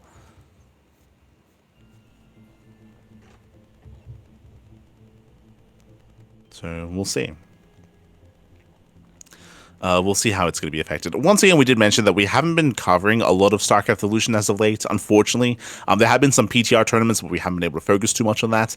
When it comes to the upcoming season of StarCraft Evolution, we will do our best to try to catch up. I know that Enki is still planning on hosting show matches, and we're going to be all over those show matches as well, and hopefully catching up with the bi-weekly tournaments, whether it's Code A, whether it's like base game as well. I know that they're going to be coming back. The events themselves are going to be coming back. And we'll try to be all over them. Oh. But yeah, the patch did drop at a really awkward kind of time. So best of luck to those working on SE Evolution to try to scramble together and try to observe and kind of work with what the balance of the game is currently at. As I'm sure it's going to be in flux thanks to the new patch. So a lot of testing is going to be coming together, I'm sure. And that leads us into our tournaments. That leads us into our tournament results here. Okay, first things first, we have our modded tournaments. Once again, yeah, no SE Evolution this week, but we do have the Hybrid 1 Power Rankings number 5. This event did conclude yesterday, actually, finally. after so long, Poppy, after so long. It's been a year-long event. Finally does come to an end here. The playoffs did conclude, and quickly checking here. Specifically, it was the finals. Yeah, it was the finals. Finals were played out. Lower semis as well. Gunner took down Michnek 3-0, and then Hydra took down Gunner 4-3. Did Gunner off race? Oh, this was played in SE Evolution. Oh, there you go. This is with an SE Evolution, and looks like, yeah, Gunner did off-race Zerg here. Hydra took him down 4-3, went all the way to the ace match. Impressive win there from Hydra, but impressive play by Gunner to make it all the way to the ace match. I'll be honest, I typically, like, in my mind, like, Michnek is a stronger player than Gunner. I mean, Michnek took down Holmoner. Like, it's crazy. So for Gunner to 3-0 Michnek, in my mind, pure cannon rushes. Like Gunner, like he can be very cheesy, can be very aggressive. So impressive play there by Gunner. Looks like 3-point did forfeit as well. That is unfortunate. I would have said that 3-point would have been the favored player here, but again, did forfeit in the end. So GG, congratulations to Hydra for finally claiming the win here for the Hype 1 Power Rankings. Again, it lasted all year long. It was a year-long event. Finally came to a conclusion. I say year-long, it was around, what 6 months? Let's go. Does come to an end. Up next, we have the 3D Clan Community 2v2 Old School Cup. This is for SC Evolution. We brought this up before, but the CIS region or the Russian region, they have been hosting a lot of 2v2 tournaments for SC Evolution. I don't think we've had any like English 2v2 events for SC Evo, but we have seen a lot of them from the CIS region specifically, and we're seeing it here as well. We're seeing it here. We had Young Yakov and Nikrat taking down Blatok and Middle VK initially, but they actually came back for the rematch. Oh wait, no, sorry, they did not. Def Mars and Zardians came back for the rematch. Actually, they worked their way up through the lower brackets and they claimed the win over Young Yakov and Nikrat. So GG, well played. Congratulations here to Def Mars and Zardians. They are more well versed in StarCraft Illusion, 100%. I know that SE Evolution is not really balanced for 2v2 for team games, so there is a little bit more. This is a little bit more chaotic, from my understanding. But yeah, the CIS region or the Russian region has been more willing to embrace this side of things. I say CIS because we had players from Ukraine here as well, also competing. But yeah, they're a lot more willing to kind of like embrace the 2v2 side of things. It just hasn't really happened in the foreign or the more English-speaking scene yet. Maybe one day. they'll step in for the 2v2s. But congratulations to Def Mars and to Zardian. GG, well played. That leads us into the Green Nerds Mod Jam Open number 1. Interesting. It's Greener. He's still hosting his mod. Okay, so he's still pushing his mod here, still running his tournaments. Really cool to see. So this is a tournament run on a specific mod that Green Nerd has made, separate from the patch that was just released, of course.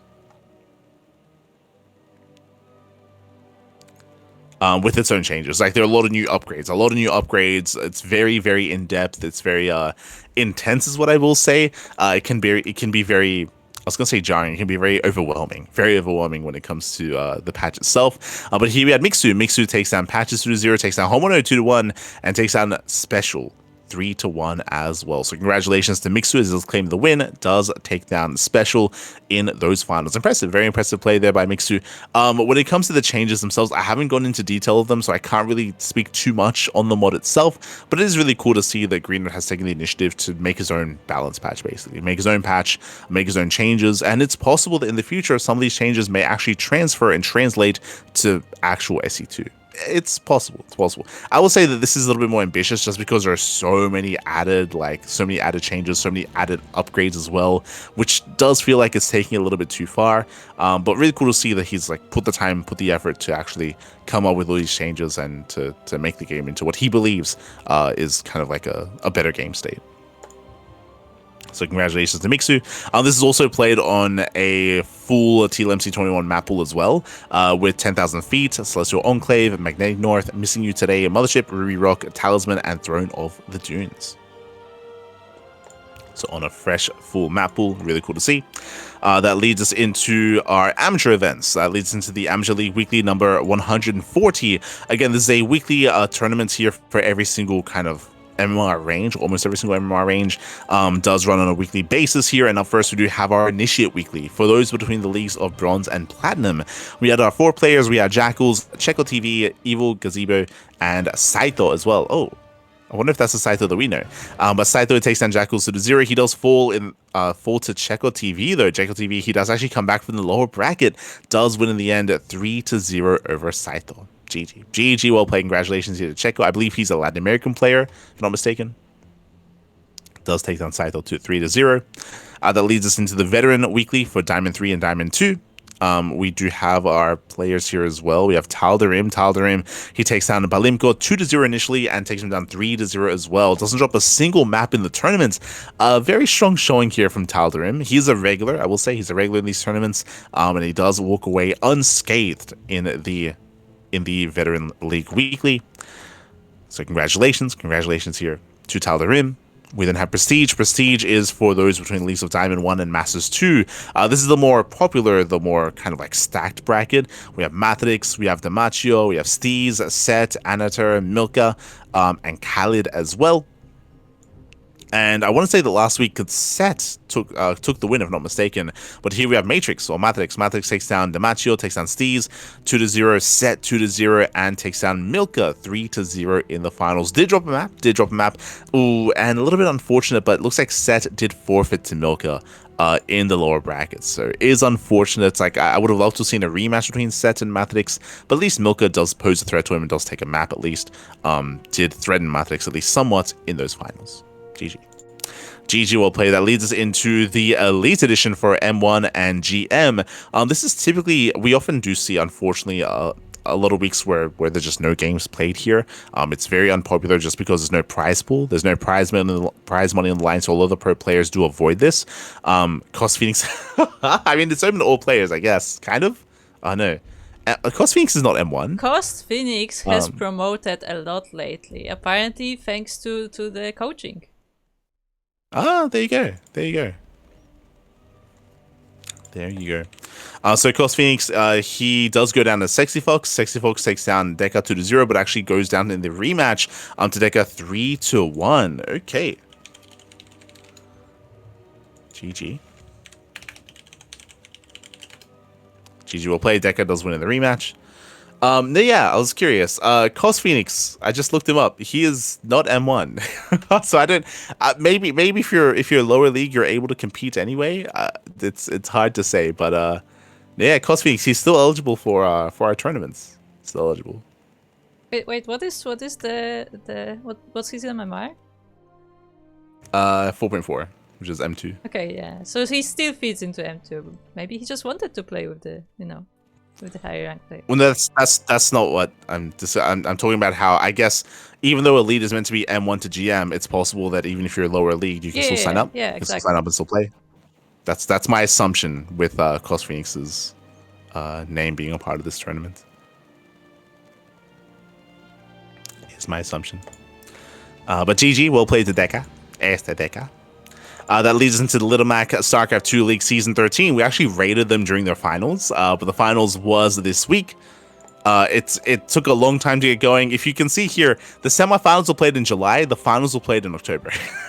So a lot of tournaments are finally wrapping up. This is basically the equivalent of the Hyper One, like the power rankings kind of like situation.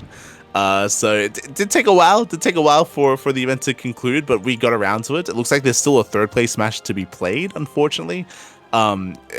Because it's been so many months since Ame and Fogos played, like it'll take a while to get our hands on them. But congratulations to Kaiboy. Kaiboy takes down Beast 4-0 in the grand finals. It was a 4-0, a little bit more one-sided, unfortunately, but a strong showing there by Kaiboy. Did struggle on his way to the finals, but at the same time, it's also one of those things where I'm sure during that period of time between July and now, Kaiboy has improved a lot. I'm sure he has been improving. I'm sure he has been leveling up, and to the point where now he 4-0's Beast. Very impressive play there. And a shout out to Little Mac for actually running and hosting the event and wrapping it up as well. It was a long time that it was on hiatus, and a lot of us thought that maybe it would not conclude, but he got around to it. Did get around to it. Did wrap it up. GG. GG, well played. Congratulations to the Kaiboy. That leads us into the MSO, Masters Open number 96. This is our monthly tournament for those between the leagues of 4.7k MMR and below. That is around M2 and below. Here we had our double elimination bracket, and we had Milka. Milka took down Demacio 2-1, took down Anatar 2-1, but went down in the rematch. 2-3 to Anatar. What's exciting about this event is that we, of course, did run it on a full TLMC 21 map pool. So that is going to have to be adjusted, if I'm not mistaken. Or was this not? This was before. This was before TLMC. Okay. Sorry, this was before TLMC. My mistake. However, the next CDAC Open, which is happening this Saturday, will be on TLMC. Yeah, there you go. So our next amateur tournament should be on full TLMC maps. But here, congratulations to Anatar for taking the win, getting the rematch over Milka. And of course, Kuro and Steel were covering this event as they often do when it comes to our amateur tournaments. And also Anatar, he also won the random raffle as well. Oh, there you go. GG. Wins the tournament and wins the raffle as well. GG, well played. Estanitar. That leads us into the patches. TLMC 21 batch number 1. Fun fact, we will be casting number 2. We'll be covering it live. We'll be covering it via replays. I believe this was clashing with the SC2 Safe House qualifiers over the weekend as well. So there was a lot happening over the weekend.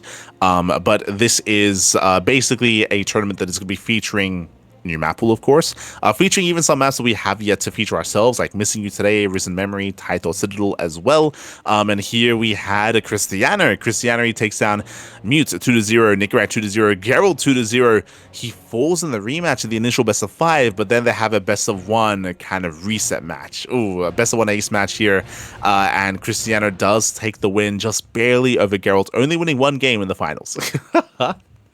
The power of the reset match. That is crazy, by the way, that they did a best of 1. Typically, it's like best of 5 into a best of 3.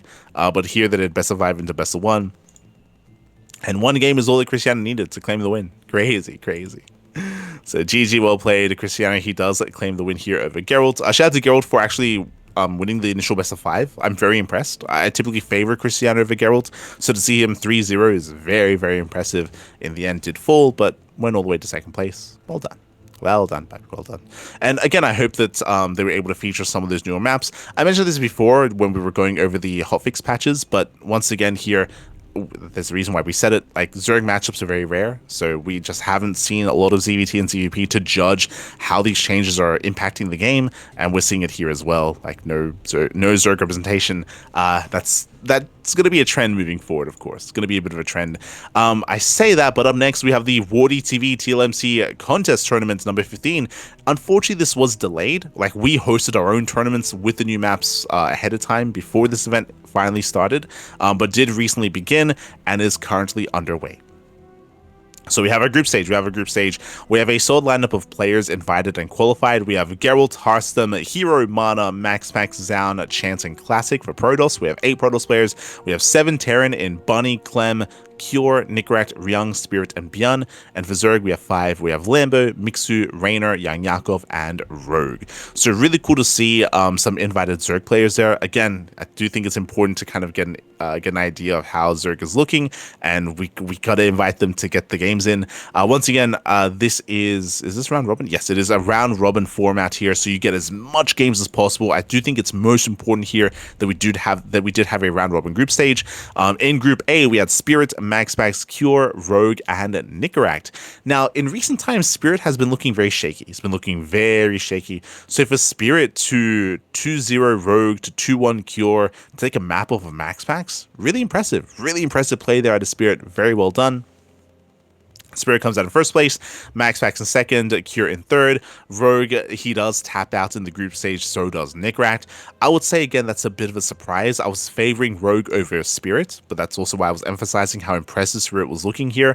Didn't get to see the games myself, and even though Rogue does go down here, I do think it's important that we were able to feature him in some of these games. Apparently, Rogue 2-1'd Max. Crazy that he beats Max, still doesn't make it out of the group.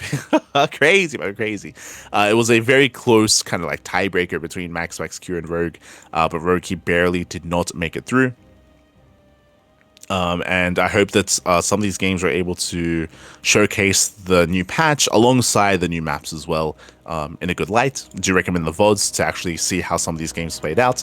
Heading on over here to Group B, we had Clem, Zaun, Ryung, Mixu, and Chance. Here, I will say there was a little bit more of a delineation in skill. Like, Group A was a little closer in skill. Group B, I would say there's more of a disparity here. We did have Clem in first place, Zaun and Ryung in second. A little bit more of what we expected to see between our players. That led us into Group C. Group C is currently just began. It just began not too long ago. We have Geralt, Hearthstone, Björn, Yang Yakov, and Hero. Ooh.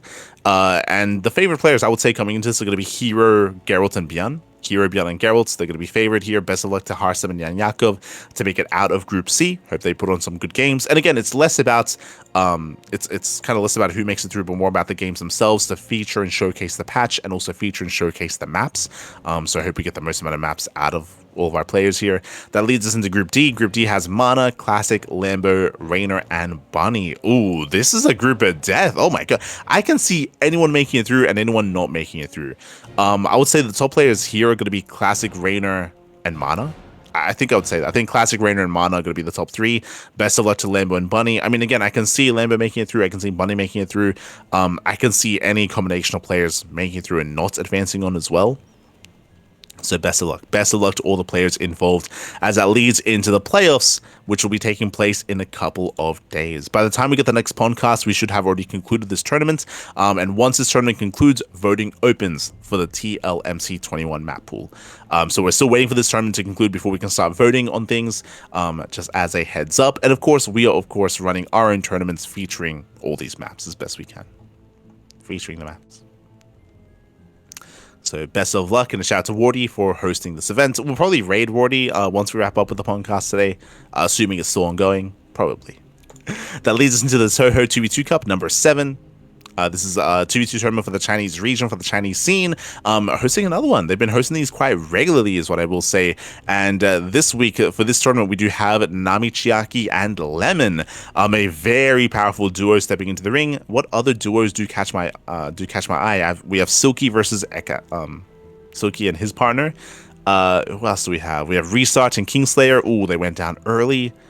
Jolo Loves and his partner. They also made it to the semifinals. But yeah, for the most part, Nami Chiaki and Lemon, they are the strongest duo, and they make it through without dropping a single map. Crazy. They 2-0 in the quarterfinals, they 2-0 in the semis, and they 3-0 in the grand finals as well. Very impressive play.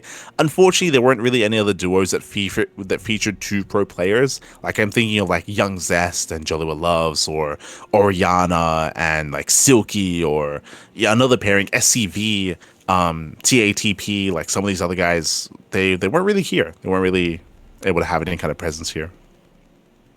So Nami and Lemon, they do go by uncontested. So very impressive. That leads us into our regional events. That leads us into the Elpis Team League Code A round number 2. Again, this is a team league happening featuring all the Chinese teams. They are facing off against each other. Unfortunately, no Super Kitty. True. Not this time. Not this time, baby. Not this time, as we do get into the Code A regular season. Coming into round 2, we had FLC. FLC, they take down Hist and Toss, their second team, 4-2. Once again, we're featuring some players I'm a little bit less familiar with, but do get a walkover win in the second round. A little bit unfortunate that there's a walkover win. Hopefully they're able to actually take part and compete. The opposing team, I mean. We have the Starlight Twinkle Team 2. They are featuring Xingming, Lingyu, and another player as well. They take down PTB 4-2. Very impressive. Again, in my eyes, Xingming is kind of like the ace for their second team. And they do lead the charge. They do claim the win. Again, every week they do have a round and should be wrapping up towards the end of November, should this team league. And we'll be keeping an eye on all these teams. Again, when it comes to the Code A edition, I'm a little bit less familiar with who's favored and who isn't. So again, it's a little bit more up in the air as to who will make it through. Heading on over to Code S, this is where we have a lot of teams that we're more familiar with here. Round 2, we had Hist. We had Hist going up against Toho Project. Hist, they do claim the win 5-1. Big win here for Team Hist. We do see Number takes down Compass 2-0. TATP, we mentioned him earlier, takes down Daydreamer 2-0 as well. Again, a hefty lineup. We have Kauda. Kauda take down Little Fairy. Oh, that's a big win, actually. That's, I would say, a big upset. We had Ghost tying against Shameless 1-1. Shameless is meant to be the ace player. He's meant to be one of the big names, if not the best player in the league. So for him not to 2-0 is a pretty big upset. I feel like Little Fairy, they need Shameless to carry a little bit here, and getting a 1-1 scoreline is not good enough. Of course, it is a team league, so all the players have to lift their weight. We had Ghost Runner and Kinim tied 1-1, and we had Turn taking down Ear 2-0. So a big win here for Kauda. Very impressive. That leads us into PCEC versus ASTT. That's Team Astartes. 6-0, dominant showing here by PCEC. Very impressive as they do claim the win. That leads us into Starlight Twinkle versus Elpis. I do think that Starlight Twinkle will probably have the strongest lineup. If you recall, we were discussing all the teams last week or last time, and we were talking about the strength of the players. How sure there are some teams that have players like Shameless, who have like these big ace players, but when it comes to the team overall and how well-rounded they are, Starlight Twinkle probably takes the cake there. We have Jolo Loves, Young Zest, and Rewhite. They have a very strong Protoss lineup. Like all three of those players are they're some of the best Protoss players in all of China. So for them to win their games 2-0, I mean, for them to win their games 2-0 is kind of what we expect. Miggy did take down Rewhite, so big win there for Elpis. But Young Zest and Joloa, they do their part, they carry, they win 4-2. So GG well played. Again, Starlight Twinkle are one of those teams that are looking to win this league. There are, of course, teams like Little Fairy that can definitely spike up as well. Teams like Hiss, like there's definitely some other competitors. But Starlight Twinkle, they're like the heavy hitter. One of the favorites. They are one of the favorites. So best of luck to all the other teams as we get into the following rounds. That leads us into the SSG Friends Cup 2025 October edition. Interesting. Which once again features the Chinese region, Chinese scene, a massive bracket. Oh, double eliminate. Oh my god. What is this?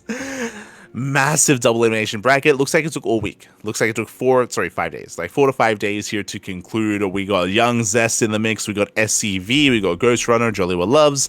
We got Miggy as well. I see Latte going down early on. Oriana went down early on as well. Oriana played against SCV in the round of 32. That is brutal seeding. Number played against Young Zest in the round 32 as well. Who seeded this tournament? But we got some big names going down early. I mean, thankfully it is double elimination. You can actually see. Wait, well, when did Kingslayer go down? Kingslayer, he went down early to Joloa as well. Jesus, oh my god, who seeded this? there's so many big names facing in the round of 32. In the end, we did see Joloa went down to his opponent in the round 16. We had Miggy going on a deep run here, going all the way to the upper bracket finals playoff against Young Zest. Young Zest takes down Miggy 3-1, and then in the grand finals, Young Zest takes down Jolo Loves 4-0. But look at Jolo's performance in that lower bracket. He had a really, really strong performance. He took down Kingslayer, Ghost Runner, the guy that knocked him down to the lower brackets. He got some walkover wins, which is unfortunate. He 3-0s Miggy, but Jolo, he worked hard for it. He worked so hard to make it all the way to the finals. In the end, Young Zest has claimed it. I will say that Young Zest, he is the highest rated player amongst all these players here in the bracket. He was favored to win, but he did bleed in the process, right? He did drop some maps. From time to time throughout the quarterfinals, semis, and upper bracket finals as well. And in the end, does take it. Congratulations to Young Zest. Congratulations here. Again, Starlight Twinkle, they come out on top in this tournament as well. And again, they're favored in the team league. That leads us into Sunrise Cup. Sunrise Cup number 2025 Fall Edition. Okay, so we have our seasonal Sunrise Cup, bringing together players from the standings of the weeklies and also qualifiers as well. Who faced off in this tournament? We had Nanami Chiaki, we had Oriana off racing as Protoss. Let's go. We had SEV, Young Zest, there's Miggy, Rewhite forfeited. Oh, that's unfortunate. Unfortunate here, but Rewhite did forfeit. There's no Jollywa Loves. But Nanami Chiaki does claim the win 4-2 over Young Zest. Again, Young Zest is a really strong player, but in the previous tournaments, Nanami wasn't there. Nanami was not a part of the previous tournament, so here Nanami does rock up, does win 4-2 in a best of 7 over Young Zest. GG well played. Nanami does claim the win. It does come out on top here in this season of Sunrise Cup. GG well played. That leads us into our final set of tournaments or regional events here. We have the Legacy Weekly Japan 474. Show us that Tapioca. Yeah, there he is. Tapioca does claim the win 2-0 over Noah Shirayuki, 2-0 over Deadly Kitten, and 2-0 over Sayark. Tapioca has quickly, I would say, solidified himself as the best player in Japan. The best player in Japan, has won so many of these Japanese weeklies. Typically, we'd see a lot more contention between Vaishravanya, Sayark, Crimson, Deadly Kitten as well. But in recent months, we have seen Tapioca be the dominant force in Japan. GG will play. Congratulations. Still waiting for Tapioca to branch out and play in other tournaments, in other open cups. For now, just focusing on the regionals on the Japanese weeklies. Este Tapioca. So GG well played. That leads us into the Kung Fu Cup at 2025 monthly number 2, Random Battlefield. I will say that this event did have a lot of trials and tribulations. It was clashing a lot with our tournament. It was clashing with the Wardy TV Monday as well. Like, there was a lot of scheduling issues with this, which is why we even had to forfeit. That's unfortunate. Sorry, so if you look at the first round, Creator, he gets a walkover win over Max Packs. Fun fact, It says due to scheduling conflict. This was during the finals of the Wardy TV Monday, and MaxPax, he was going to forfeit. He was going to forfeit the Wardy TV Monday to play in Kung Fu Cup. And then he said, oh no, I spoke to the organizer of Kung Fu Cup and we agreed to reschedule, so it's okay. Clearly not. Clearly there was some miscommunication, as Creator just got the walkover win. So that is really unfortunate, considering that MaxPax, he was originally going to forfeit Wardy TV Monday to play in this. That was the plan, and then he changed. Then that changed when he was told that he could reschedule. So it looks like there was maybe some miscommunication there, or maybe they couldn't organize it, any kind of rescheduling. So in the end, Creator did get the walkover of MaxPax, really unfortunate. Clem takes down Trigger 3-0, takes down Hero 3-0, and takes down Creator 4-1 as well. Jesus, Clem, he gambled so well. If you look at his games, so quarterfinals, Clem, he rolled Protoss every game against Trigger. And bearing in mind, Clem, he has some of the best Protoss, and of course, he's the best Terran in the world, and he's one of the best Protoss players in the world as well. So Clem, he rolls Protoss every game against Trigger. Against Hero, Clem rolls Protoss and Terran, so only his main races. And against Creator in the finals, the one game that Clem loses is his Zerg, of course, because his Zerg is very weak in comparison. It's very weak, but he rolls Protoss and Terran for every other game. he got a 100% win rate with his Protoss and Terran in this tournament, and the only game that he lost in this tournament was the one time that he rolled Zerg. If he had rolled Zerg any more often, most likely he would not have made it this far. But thankfully, he avoided the Zerg, and he rolled well. He rolled well, papi. Ay. The gamba, papi. The gamba. Likewise, fun fact, if you look at Creator, the one game that he rolled Protoss, he played against Clem Zerg, which was the weakest one anyway. So the least important game for Creator to roll Protoss, and every other game he rolled Terran or Zerg. I mean, that's the random tournament for you, right? Like, there's a lot of randomness. There's a lot of randomness involved. So that, there's very often like your hands are in your life is in the hands of the dice, and they can treat you well or they can screw you over. So GG well played. Creator, he never got to play Protoss after the first game, and Clem got to play his main race throughout the rest of the series and the rest of the tournament. Congratulations to Clem. Does come out on top in the random battlefield. GG well played. Este Clem. The rules are super vague. There you go. There you go. I think that's in regards to the Amateur League Weekly. Up next, we do have the OSC Midseason Playoffs number 2. Again, we have had some updates here in regards to the Midseason Playoffs. Quickly double checking.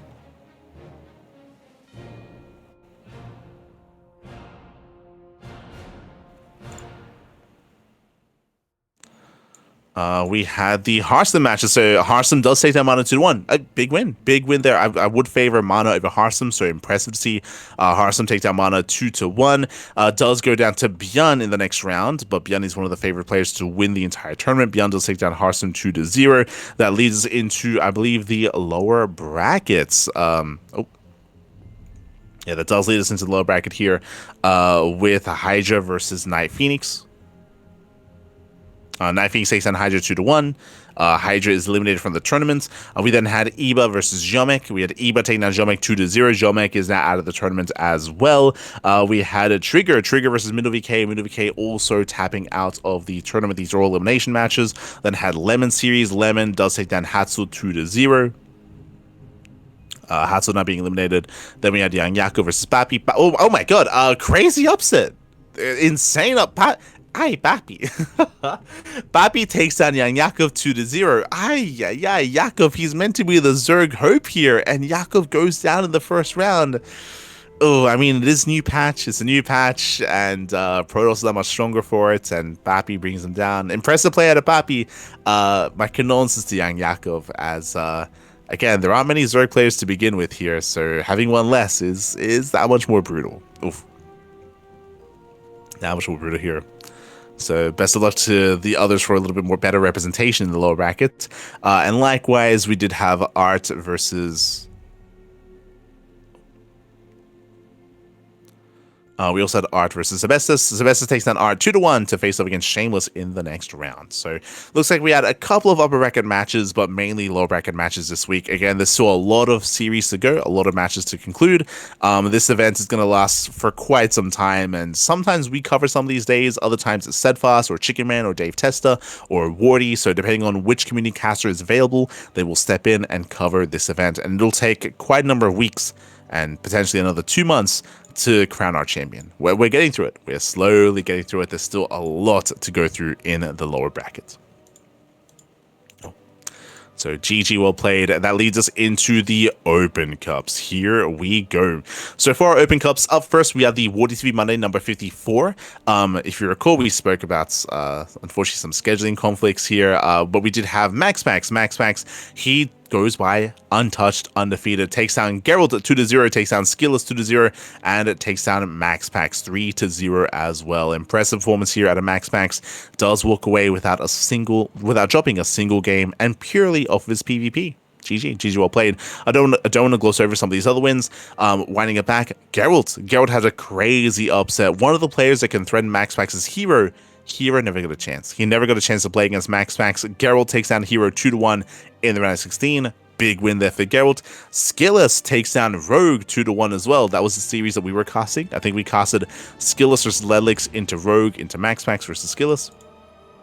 So Skills takes down Rogue 2-1. Big win there for Skills as well. Skills, his PvZ has been improving quite heavily over the past couple of weeks, taking down players like Rogue on a more regular basis. So very impressive play there by Nikita.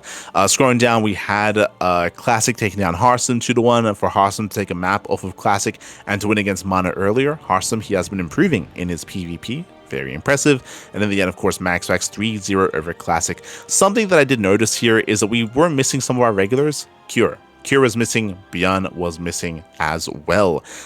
We actually haven't seen Cure in quite some time, so I was concerned that he was taking a break, and I mean he is taking a break, but Cure was confirmed to take part in the TLMC tournament, so he's at least competing in that, so Cure is still active in some way.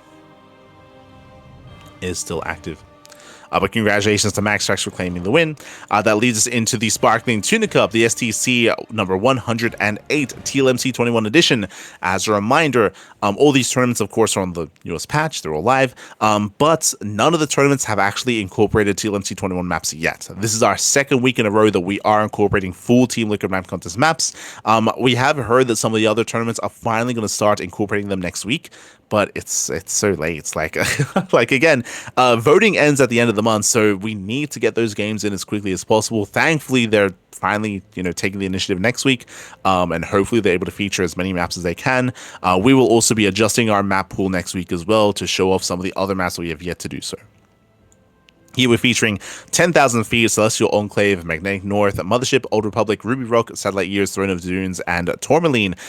Because thanks to our tournaments as well, we've already seen some adjustments made in the maps. It's been really cool to see feedback being taken and changes being made to the maps thanks to games that we provided. So really thankful for that. Speaking of the tournament though, we did have Cristiano, he popped off. He took down Geralt 2-0, which we did favor. He took down Beyond 2-1. Beyond has been struggling. He has been struggling in TVP. A lot of Terran players have. So Cristiano shuts Beyond down 2-1 to advance on to the grand finals. In said finals, he takes down Creator 3-1. Cristiano claiming a win after a very long time, to be honest. Cristiano, he's won a lot of Tuna Cups, but in recent times he has not. He has been struggling a little bit more. He's been taking a bit of a step back. But now he finds his stride. I don't want to gloss over it, but Nickract, he took down Shin 2-1. That was a big win for Nickract. Again, Nickract, he was able to pop off. He was able to show off his TVZ. Shin was trying to play Muta. He was trying to play Muta a couple of times here, and he was punished. He was shut down. Muta play was buffed, but despite that, of course, Bio is still a very strong way to punish and shut down players attempting to rush into Muta or attempting to transition into Mutas as well. Shin had a very hard time, and Nickract took the series. Very impressive play there by Nickract. Likewise, he had a really clutch series against Creator, went all the way to the ace match. I can see a world where Creator could have taken that. Nickract did let us know that he was otherwise, he was kind of running out of time, like he was strapped for time there, and there was a lot of pressure on him. So we saw a lot of all-ins, a lot of committed play there. In the end, Creator did take down Nickract, and Cristiano took down Creator. GG. GG, well played. That leads us into the Monday Night Weeklies. This was the European weekly tournament. Likewise, still yet to incorporate any TLMC 21 maps. Here we did have Clem. Clem, he takes down Harson 2-1, takes down Björn 2-0, but he does fall to Hero, as I mentioned before. Hero, he's one of the few players out there that can contest players like Max Pax, like Clem. So Hero takes down Clem 2-1. He already 2-0'd Max Pax in this tournament as well. Very impressive play there out of Hero, who was the only player to take, or who was the only other Protoss to take a map off of Hero, at least in the initial upper brackets. Mana did take a map off of Hero in the upper bracket as well. Impressive play there by Mana. Heading into the lower bracket, best of ones. Ooh, best of ones are brutal. Max Pax takes down Geralt in the best of one, takes down Björn in the best of one, takes down Clem in the best of one as well. And then we had a very intense back and forth in those finals. Hero and Max Pax went all the way to the ace match in that best of 5. Max Pax did initially beat Hero. He got his revenge, and then Hero wins 2-0 over Max Pax. So impressive play there. Congratulations. Hero does claim the win over Max Pax. Again, back and forth though. That's typically what we expect. We expect to see like a back and forth trade between Hero, Clem, Max Pax. This week, Hero does take down Max Pax and Clem, but again, we often do trade back and forth. And, you know, in the coming weeks, we should be seeing Clem and Max Pax also rise up as well. But congratulations to Hero. Does claim the win. That leads us into the Big Cup number 52. Here we were discussing this tournament earlier. Hero takes down Homono 2-0, takes down Nickrat 3-1, and takes down Björn 3-1 as well to win another weekly tournament. We spoke earlier when we were discussing the hotfixes about how Hero, he didn't even use Storm in the series. He did not reach a Storm a single time in the series. It was purely Colossus based play, which did overwhelm Björn. Talking about the nerf to the Ghost, talking about the strength of the Colossus now, and how you do not have to rely on Storm at all, at least in the mid game of PvT. Later on, you want to incorporate some other forms of splash damage. Hero, who's going Colossus into Disruptor, and Hero had his way with Björn. GG, well played. Hero does claim the win. When it comes to other big results here, Nickrat, we were featuring him taking down Shin earlier. Here he 2-0'd Wayne, so really impressive play there by Nickrat, still showcasing his prowess in TVZ, and also took a map off of Hero as well. Nickrat and Björn have a very different approach. Nickrat, he was going for a lot of all-ins. Björn was going for a lot of mid-game and late-game play instead. So very different kind of approaches to the matchup, but Hero does take them both down, and congratulations to Hero for claiming the win. That leads us into the Turtle Tussle. That was this morning. This morning we did feature our tournaments here. Jesus, a lot more Terran oriented. This is our bi-weekly tournament. It's been a while. It's been a while since we've hosted the Turtle Tussle. Basically, it did go on hiatus when we ended the off-season, right? When EWC started up with Star Zagora, with DreamHack, with all the offline tournaments starting up again, our tournament went on hiatus. Now that we're in the off-season, the Turtle Tussle is back. The Turtle Tussle has returned. Once again, full TLMC 21 map pool, as is always the case for our tournaments. And Björn claims the win. Björn takes down Greener 2-0, takes down Mute 2-0, and takes down Percival 3-1 as well. It was a little bit one-sided, I will say. Percival versus Björn, we've seen them go back and forth in the past, but here Björn was looking much more informed, much more dominant. I did actually ask Björn afterwards. I was meant to ask Cristiano a little bit more during the Tuna Cup. I do apologize, but I asked Björn. I was like, "Oh, you know, what do you think of the new map pool? What do you think about the patch?" Björn, he was saying that he hasn't played enough games on the new map pool yet to really have any strong opinion on the new maps, so he's still a little bit more reserved for that. When it comes to the new patch, he was talking about how the Ghost was hit a little bit too hard, and it has impacted TVP quite heavily. So that's something that is a big concern for him. Obviously, today it just got patched right, just got increased HP, but I don't know if that's really enough. I mean, I don't think it is enough, but we'll see. We'll see how everything unfolds, and we'll see if we get another hotfix regarding the Ghost and regarding TVP. Regardless, Björn does claim the win over Percival. Shout out to Jimmy. We didn't really have too much European representation for this tournament.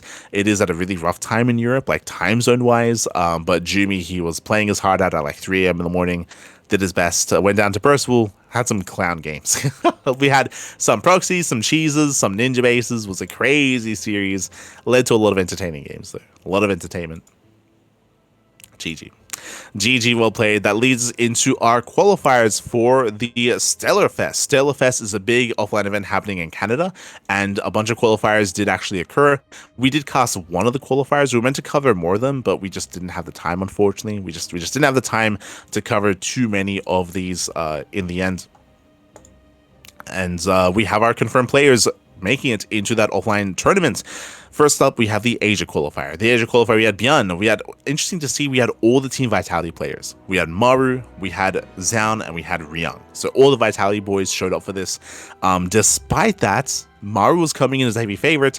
Björn takes down Maru 3-1 in the qualifying match. A very impressive win here from Björn. Maru, he has been playing a little bit less, and of course, we have discussed his other matchups in the past. I will say that Maru's strongest matchup is TVT. It's better than his versus Zerg and versus Protoss. So I was favoring Maru quite heavily here, but he does go down to Björn. So that's that much more impressive performance by Björn of all players to take down Maru. GG. GG well played. Björn does claim the series, does qualify, and is going to be a part of Stellarfest over in Canada. That leads us into the Americas qualifier. Here we had Trigger. Trigger, he takes down Inexorable 2-0, takes down Dolan 3-1, and takes down Estrella 3-0 as well. I mean, Trigger, he is the best player in the Americas, 100%. He has claimed that title for quite some time, so no surprise that he does claim the win here. What is surprising is the 3-0 over Estrella, and Dolan was the only player to take a map. Just saying, Pappy, just saying. So shout out to Dolan and congratulations to Trigger for claiming the qualification spot here and advancing on into Stellarfest. That leads us into the European tournament, the European Weekly. Here we had Clem as the heavy hitter. Here there weren't too many to really stand in his way. Despite that, shout out to Nikita. Nikita, he went all the way to the ace match against Clem. I want to say he tweeted about it. He did make a tweet about this. He was saying how he was feeling really strong in this series, and he believes that next time he plays against Clem, he'll take him down. He'll take him down. But an impressive performance here by Clem with the reverse sweep. He was down 2-0. He was down 2-0 and he won 3 games in a row. Very impressive performance there by Clem to recover, to claim the series 3-2, and to qualify and to be a part of Stellarfest. So Clem is going to be traveling over to Canada, is going to be part of that tournament, and that leads us into the global qualifier where players from all around the world could compete. We had a lot more Korean representation here. Here we had Shin. Shin took down Euthermal 2-1, took down Spirit 3-0. Likewise, Zaun took down Cristiano, took down Nightmare, and in the end, Zaun takes down Shin 3-0. Big win here for Zaun. Zaun will be a part of Stellarfest. He'll be traveling over to Canada to be a part of that tournament. So now we have our confirmed players through the qualifiers. We have Björn, we have Clem, Trigger, and Zaun. Okay, so 2 Terran, 2 Protoss players are confirmed. Bearing in mind that there is going to be another offline event happening just before Stellarfest to actually qualify into Stellarfest as well. So there's going to be like 2 back-to-back events that are occurring. It's going to be the Merivale 8 Open leading into the Stellarfest. The Merivale 8 Open, of course, being an open tournament where players have to pay for their own travel and be a part of that event. Whether or not we are going to be covering it ourselves and casting it, yet to be determined. If we are going to be like the main stream or the B stream, or if we're part of the event in some way for Stellarfest, we'll let you know. We were casting some of the qualifiers, the online qualifiers. Whether or not we're a part of the main events, we'll see. we'll see, but we'll see. As they're going to have like their offline casters. They're going to have Steadfast. Like Steadfast, he's going to be traveling to the event. He's going to be part of that tournament, a part of that cast as well. And potentially some others. But with that, GG, well played. And with that, we then had our SSU Safe House qualifiers as well. Remember, the SSU Safe House is also right around the corner. It is an event happening. I mean, the cast is going to be happening from Vegas, but the event is going to be online. We still have another qualifier after this in a couple of days. So there's still a second qualifier. And then the Safe House will take place on the 19th of October. Last Safe House, we were the B stream. We were the B stream of the Safe House. We might be the B stream this time as well. But I have no confirmation. I have no confirmation on that. We'll let you know. Meanwhile, when it comes to the first qualifier, again, focusing on the Americas region, we had Juanito. Juanito takes down Kamikaze 2-0, takes down Fox 2-0, and takes down Master 3-0 as well. Big win here from Juanito from Special. Does qualify for the SSU Safe House. Meanwhile, Master, he took down Eon, took down Eggs, and took down Eggs in the rematch. Master does come out in second place, also qualifying for the main event. GG, well played. Shout out to Special, shout out to Master. A lot of Latin American and American representation. Of course, this event is limited to the Americas region, and there's going to be a second qualifier on the horizon as well. We'll see who takes part. I look forward to it. It'd be cool to see players like Mute, players like Eggs also taking part in the event. We'll see. Remember, there's also going to be invites to the event as well. The invites already confirmed. We have Estrella, Trigger, Cham, and Epic. So we already have 4 confirmed players through invites. We have Master and Special, and we have 2 players left to be a part of the Safe House. Let's go. I hope to see some more American representation. I hope to see Dolan as a part of the event, for example, as a part of the qualifier, I should say. But we'll see. Regardless, congratulations to Special and Master. And again, the second qualifier is going to be on the 12th of October. It's going to be this weekend, and the group stage begins on the 19th. As it's going to be a 2-day event. 2-day events, 19th and 20th of October. So it is right around the corner. Otherwise, if you want to take part in some of these qualifiers and some of these open cups, you can do so via the sign-up list. ! Sign-up list in the chats. There are plenty of events on the horizon here, like the Sea Duckling Open. That's going to be in 2 days' time. We have Code for Giants Cup. We have the KSL. We have S2 Safe House. We have Tuna Cup. We have all these tournaments on the horizon here. So, yeah, consider taking part. Consider signing up through the sign-up list. You don't have to be a pro player to compete. A lot of these tournaments are open to all. Some of them are region-locked, or some of them are MMR restricted, but those restrictions are listed on the sign-up list. They're all there. All the restrictions are there just in case there are any. Otherwise, with that, we are going to be wrapping up here. If you want to support us, you can do so via Patreon. Patreon does fund our tournaments, does fund Tuna Cup, SDO, and MSO as well. So if you want to support the CranKy Ducklings, you can do so via the Patreon. We do appreciate. We have been getting a lot of support on Patreon as well as of late, so thank you so much for the support on Patreon. If you want to follow us, check us out on YouTube, right? VODs are available on a daily basis. We have so much content, and if you can't watch something live, then VODs, then YouTube is the place to be, as Twitch no longer does support VOD content. So check us on YouTube. When it comes to our next cast here, I believe our next cast should be the KSL, should be the Korean StarCraft League. That's going to be over on this weekend on the 11th. So we have KSL, and then we have Sea Duckling Open that evening as well. We will not be casting the second SU Safe House qualifier, just as a heads up, but our weekend is going to be jam-packed regardless. So a lot of content, a lot of StarCraft on the horizon. When it comes to KSL, I'll reach out about that. I'm hoping that they add some TLMC maps to KSL, but it comes down to Chicken Man and Dave Testa. It comes down to the event organizers themselves, of course.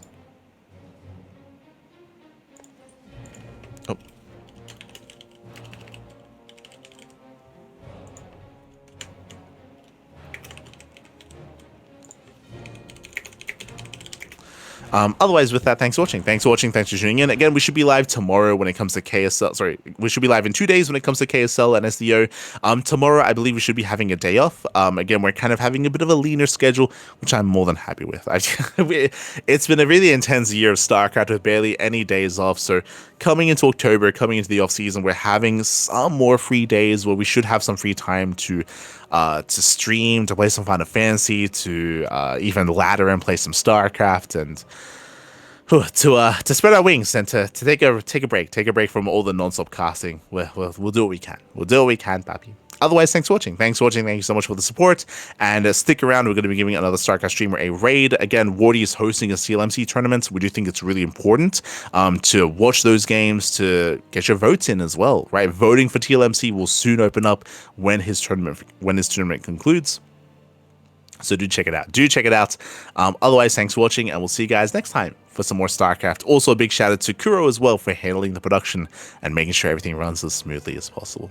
Thanks for watching. See you next time. Ciao. Bye. Ciao. See you next time.